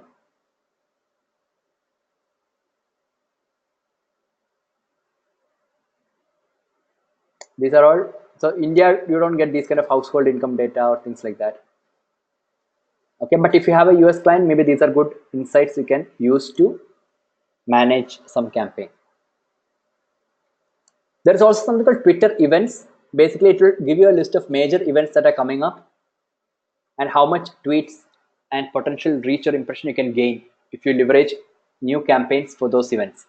Again, most of these events are either global events or pertaining to US, Canada or Japan. There are hardly any Indian festivals or anything in this program event list.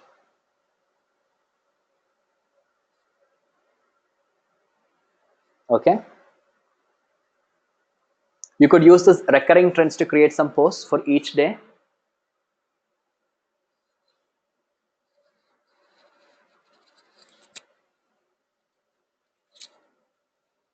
Clear?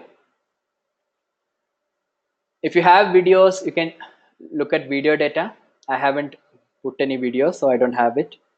So it will show you how many minutes of the video were viewed, completion rate, how much time people, how much of them finished watching, all those kind of data. Clear? App manager is if you have a mobile app, it will tell you data relating to that. I have to add the app first. And conversion tracking is basically to generate a conversion tracking code to use for remarketing, or to, if your goal is sales and conversions from your website, to track those kind of things, you can create a conversion event. Yeah. So conversion event means if I have something I'm selling on my website, so people click on my ad, they go to my website, then they buy something. So if I want to record that, I can create a conversion event. So if people are buying retreat pass, I can say retreat pass. That's the name. What is the site? It's a purchase or sign up. If I say sign up,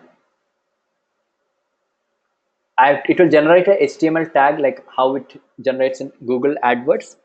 I have to implement this tag in the HTML version of the web page.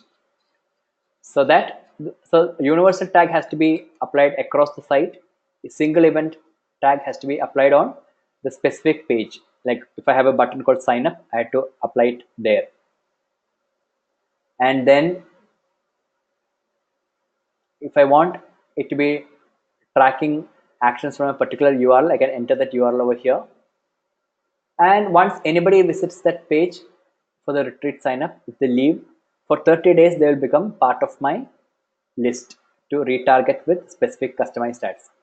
By default, it's 30 days. I can change it up to between 1 to 90. Is this clear? Once I save the conversion event, it will create a tracking code which I have to implement. But as I told you, the experience of Twitter with respect to sales, conversions, and ROI is not so great. It is much better, in my opinion, for brand awareness and things like that. Okay, clear, guys? Any doubts about Twitter analytics?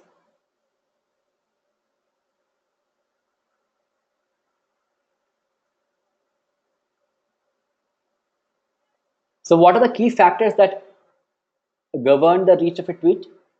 How many followers your account has, how many people retweet your tweet, and whether you're using relevant hashtags for the tweet so that you can reach more people, and the timing of the tweet. As I told you, because the Twitter feed is not algorithmic, you have to understand, and you can make use of the insights to understand what time most of your fans or followers are online. Accordingly, time the you have to time the delivery of the tweet.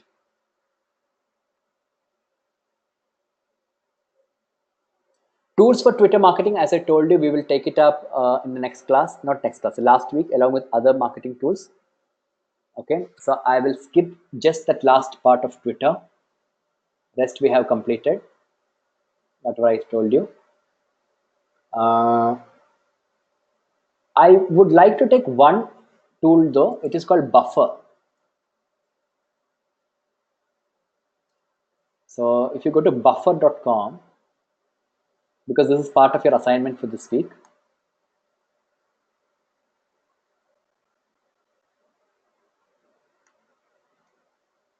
I'm just logging in.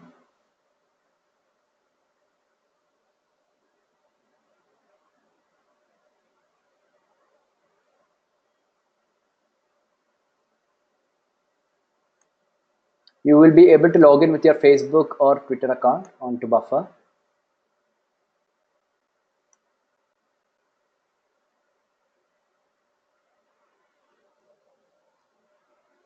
So Buffer is a tool which is used to schedule tweets. Okay, so you can see here I have linked buffer.com to my Twitter account, to my Facebook page. If I want to add anything else, I can maybe connect to my Instagram, connect to Pinterest, all these things. Facebook page and Twitter has been connected. Now, let's say I want to type something. I am going to say happy weekend. I can add an image if I want. Now, this message will go as a Facebook post to Yogashala page and a tweet on my personal Twitter profile.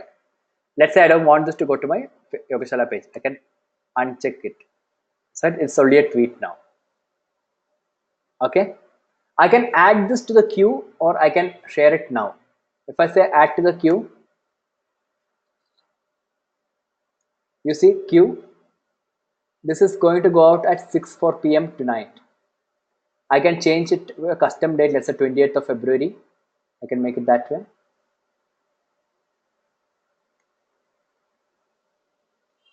So the queue is, so let's say I'm traveling for a week and I want certain tweets to go out or certain Facebook posts to go out on Monday, Wednesday, and Friday.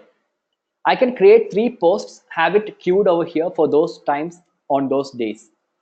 Then I don't have to worry. This will automatically post it at that time. And for whatever posts, you can see the data for the posts under this. I haven't done anything in the last 30 days which I posted. That's it showing blank. Otherwise, it will show you what is there. Clear? Any doubt how to use Buffer? This tool is there in your this week's assignment to use. That's why I took it right now. Very simple tool used for scheduling your posts in advance. Anybody has any doubt about Buffer?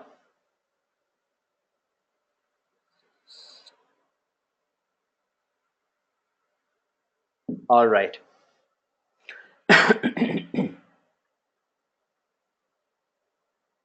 Okay. All right. Then in that case,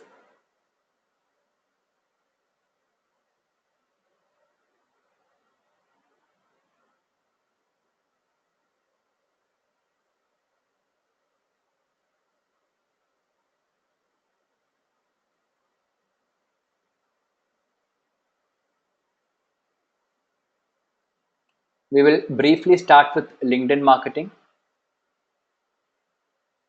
We'll carry this over to the next week. How many of you have a LinkedIn account?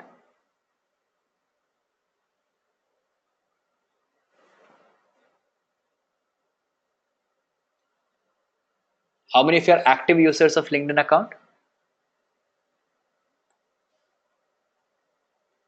Anyone who does not have a LinkedIn account?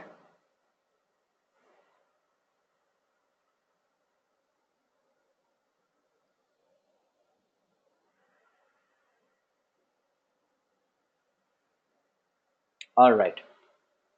So let's see. This is how a LinkedIn account interface looks like.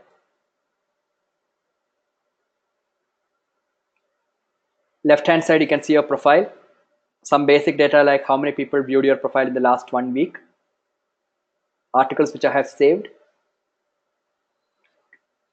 Tweets, not tweets, posts from people whom you follow.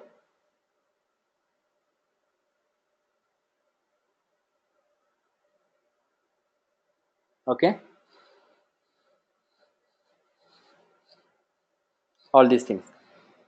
And if you go to your profile on LinkedIn, you have the option to write a brief summary of your career or work profile.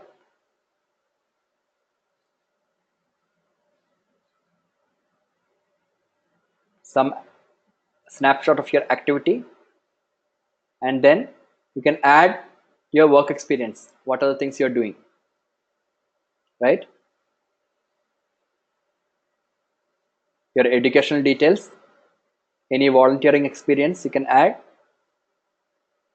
any skills you have, you can add new skills. What you and other people who are connected to you, they can endorse you for those skills.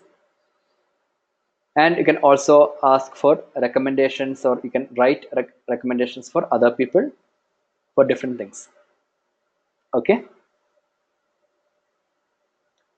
Then you can join, you can add any certificates or accomplishments you've had, organizations you're associated with, interests. You can join groups like how you have Facebook groups. There are LinkedIn groups that you can join. You can follow companies. So more or less, these are the main things you can add to your profile on LinkedIn. Everything, as you can notice, is quite professional and career oriented, not anything very informal. Yeah. Now let's look at what is this LinkedIn marketing about. LinkedIn. Okay, so we are going to look at an introduction to LinkedIn marketing. How can it be used for personal branding and as well as for branding from a company's perspective. Then we will look at LinkedIn company pages, how to create them, how to promote them, LinkedIn page analytics, like how you saw Twitter analytics, LinkedIn has page analytics. Then how to use the search functionality of LinkedIn. Then there are premium plans of LinkedIn which are allowing you to use certain features. We will look at that. Ad platform of LinkedIn also we will have a look. Is there a way to check who checked our profile in private mode? No.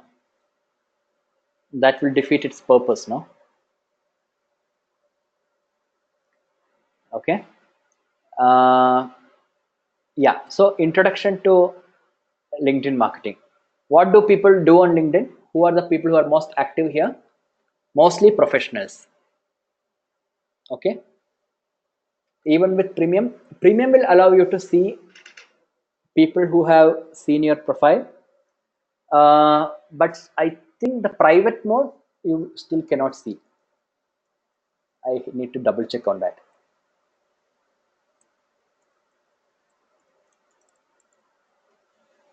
I will just see 1 second.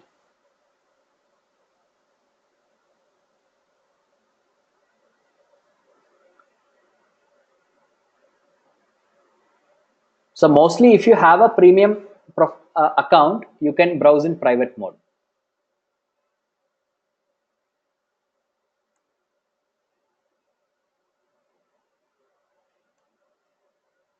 Okay. Okay. Yeah, so it is very clearly mentioned by LinkedIn. We respect the members' privacy settings. So even if you have a premium account, you cannot view profiles of those who browsed your profile in private mode. I'm just sharing the link. Okay. Yeah. So other professionals, people looking for jobs, they also look at it. People who want to stay up to date with the latest trends in the industry, they also look up for LinkedIn. And there has been a great effectiveness with respect to people translating from online meetings to face-to-face meetings when it comes to LinkedIn. And a lot of recruiters use LinkedIn a great deal to do background checks on potential candidates before they recruit them. So when it comes to marketing on LinkedIn, we can categorize them as two ways. One is brand marketing, which is about promoting your company page. Second is about personal branding. Personal branding would mean your personal profile and its branding. Let's look at personal branding now. I think we'll have time mostly for that. All of you have a LinkedIn account. Can you please open it on a new tab? A small activity is coming up. Once you have it open, let me know.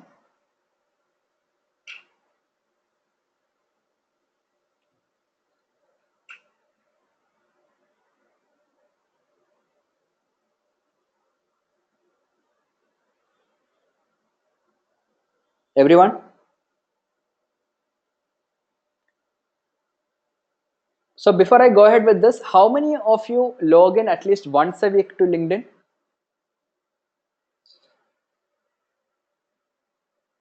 Vikas, Ruhi, great. So just it may look like a little boring platform for some, but it is a very, very valuable and interesting platform from a learning perspective every day. Okay, very good. Okay, and especially LinkedIn India has come up with a lot of changes in the recent past, which has made it much more appealing now. Creating a custom URL for your profile. How many of you have a custom URL? What is custom URL? When I go to my profile, not the home page, you can see my profile ends with my name. Just go and check your profile page and see if it's ending like this or with some alphanumerical numbers.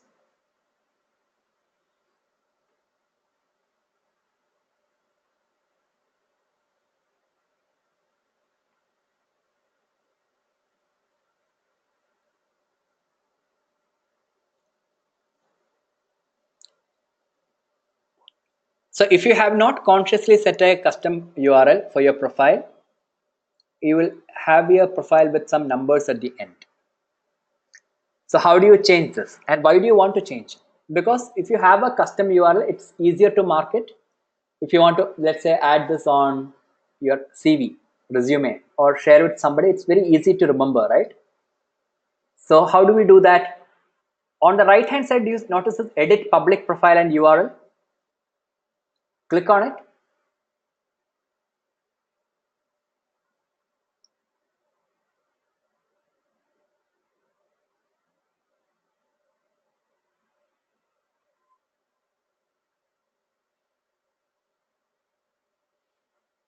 Now on the right hand side, you can see a edit URL option.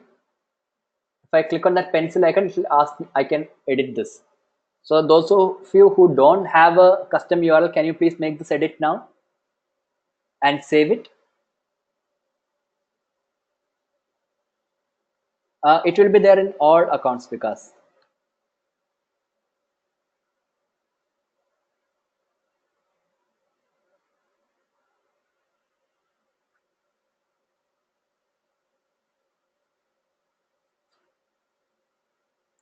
you got it. Edit public profile and URL. It will open up a new tab where you have a section called edit URL. Can others confirm if you have got it?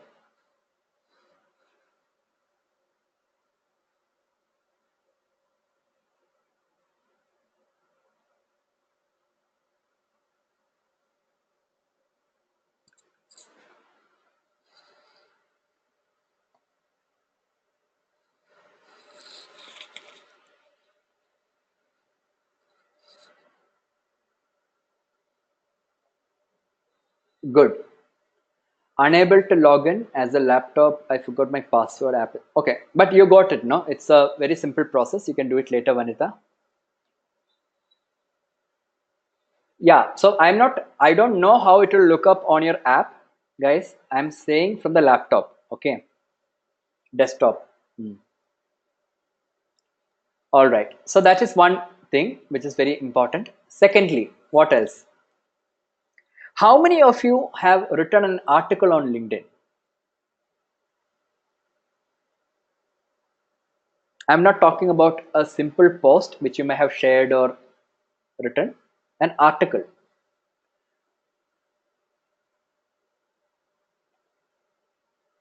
Okay. How many of you have written an article, I mean, read an article which others have written or regularly do that?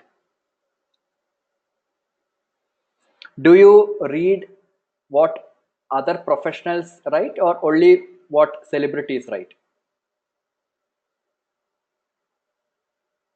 Kunwar, you read it, okay?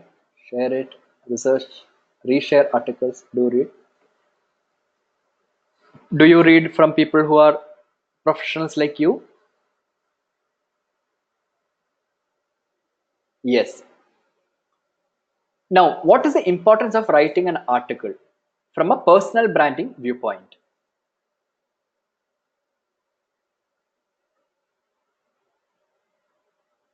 How is it important?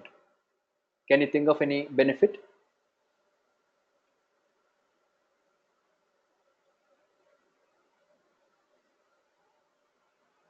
What do you feel about these people whose articles you are reading?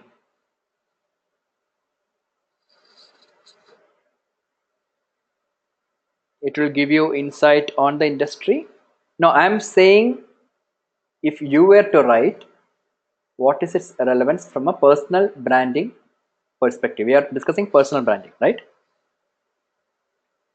That's right. It will showcase your professionalism, your expertise. People start recalling and connecting you with whatever you're writing about, right? So it builds credibility for you as a professional in your field and it showcases your experience. And this can also become a distribution channel for your blog content. If you're a blogger or if you have an official website, you can have a short write up or a post or a summary or a snippet of that, post it with a link to the website. Yeah.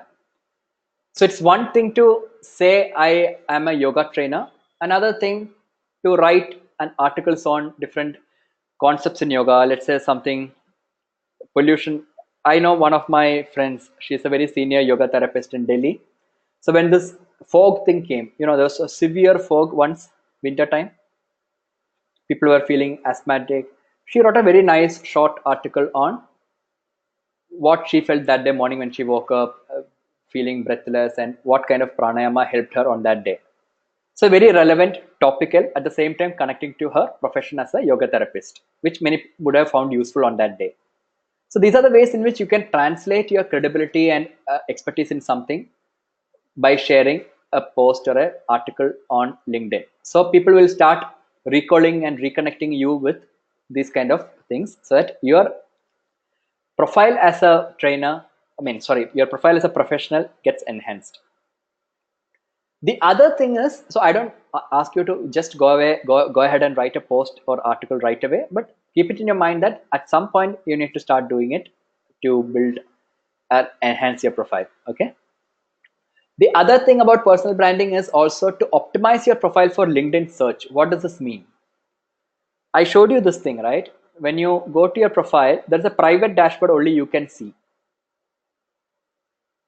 It will tell you how many people viewed your profile, how many post view, how many search appearance.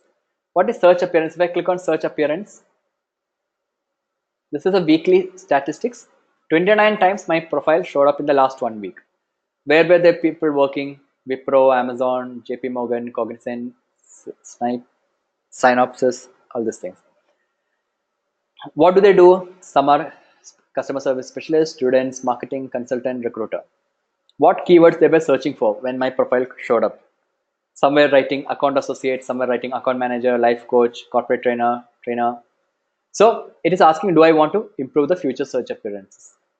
So when they search for these terms, my profile showed up in the search result. Why? Because these are all terms which are part of my profile descriptions. Account associate, in my experience as a Googler, it is there. In account manager, it's my experience as Amazon account manager, it is there. Life coach, my current profile. Corporate trainer, my current profile. Trainer, part of my current profile. So if you go back and look at my profile, these terminologies or words are there all through my profile. And for every work experience, I have given some kind of a description in a very summarized manner. Okay. So that helps when people search with some keywords, helps the algorithm of LinkedIn to show up my profile in the search results. Is this clear?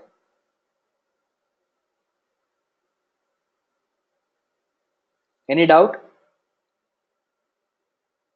So if you have a profile where you have only mentioned your company name and designation, where you have not gone ahead and written something descriptive, I would encourage all of you to start thinking about what can you write there to summarize your experience, or what's your role in that company, in that role, in that profile, with relevant terms for which you want your profile to show up in the search results. Is this clear?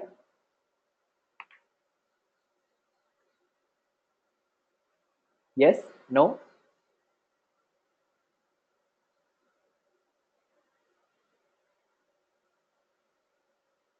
Can we end here? Okay. So I think the scheduled time is from 10:30 to 1:30, if I understand correctly. But if everyone is fine, if you think there is too much of data information happening, we can stop. We can still complete it even if we stop now, next week. Since we had time, I thought we might as well start off with LinkedIn. What do others say?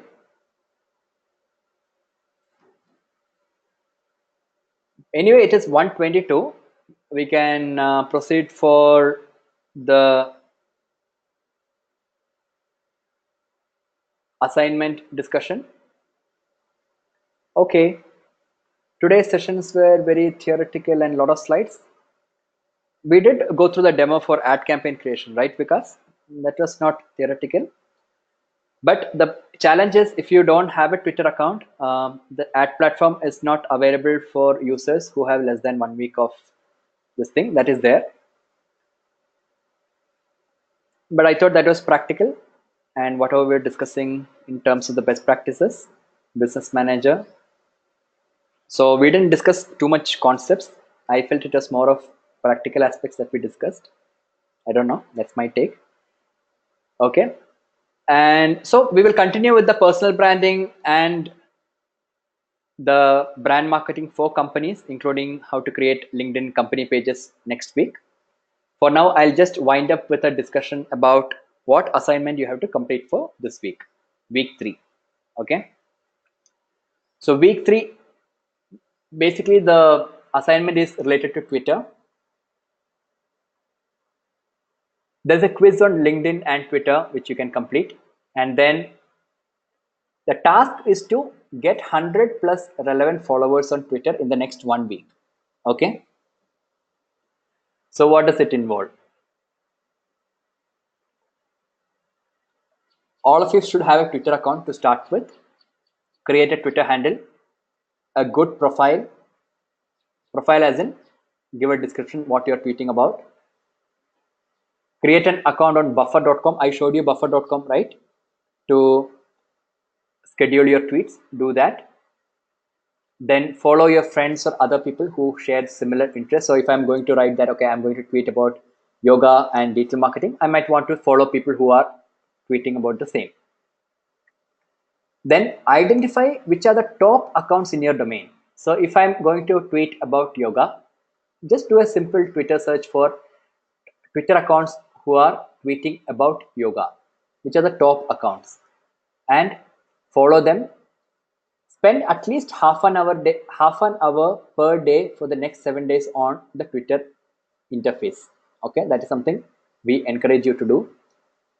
As you go through these accounts and the tweets related to whatever you want to tweet about, identify the ones which you feel is compelling, interesting, retweet them in your domain. Okay, so overall, if you can spend about 1 hour on Twitter for the next 1 week,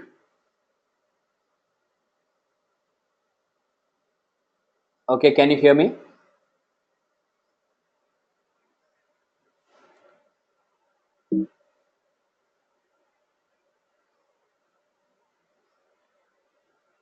Can you hear me, guys? My connection just got reconnected. Yeah, so I was saying if you can spend about 1 hour per day for the next 1 week on Twitter, identifying top accounts which are in your area of interest, and identify some relevant tweets, retweet them, create your own tweets, and also spend some time to identify which are the accounts which are not following you, unfollow them. There's a template you can download, fill it up and upload. So all the steps I mentioned, it is given here in detail. For example, how to identify top accounts. Just go to that. You can do a search on Twitter with keywords. You will get lists of accounts which are there. Follow them. There's also a tool called writerelevance.com. You can go there, search for a keyword like, for example, digital marketing. It will give you accounts which you can follow. Okay, so these are things you can try to do. Very detailed instructions are there. You can follow popular accounts or popular people in your domain and then retweet their things. Okay, once you complete step 8, there's an option for you to upload that template which you downloaded at the beginning. Upload it over here and submit the assignment for evaluation. Is this clear? Any doubt?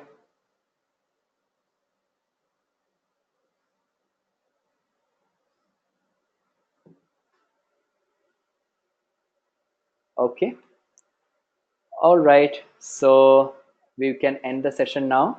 Please share your feedback. Just it will take a few seconds before you log out.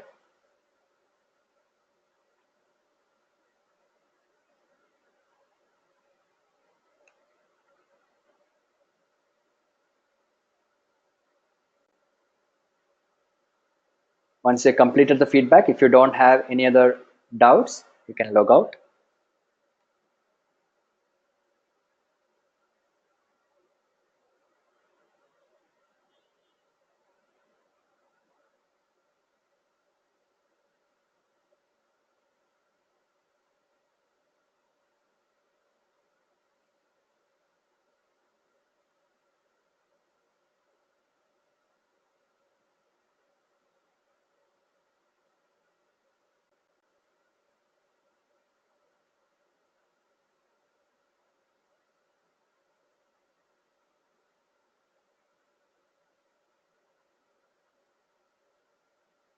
Okay, Prasang, I'm sharing it again. Thank you, Vanita.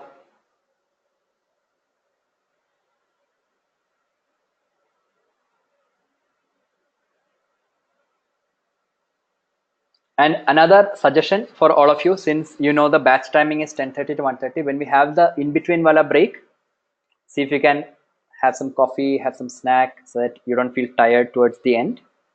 Okay.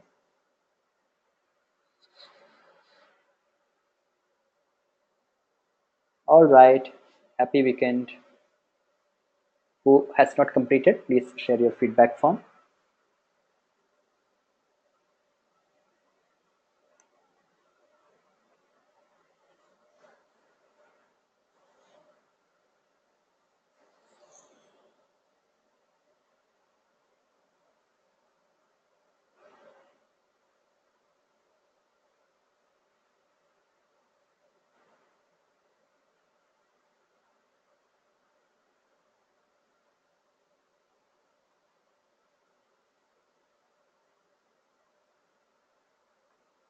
Those of you who have not completed the assignment for week 2, please try to catch up on week 2 and 3 by next week.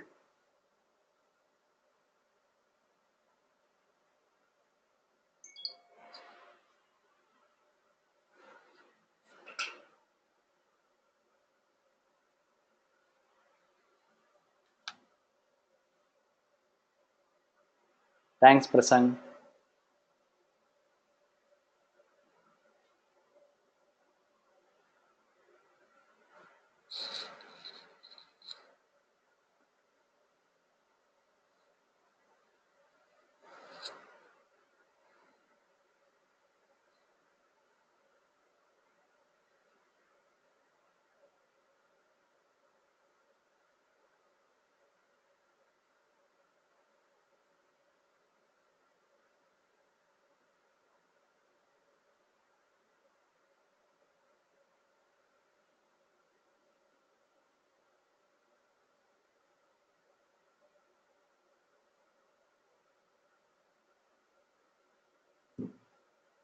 Okay, guys. So I'm logging out. Hope all of you have given the feedback. I'll see you next week, 10:30. Bye bye.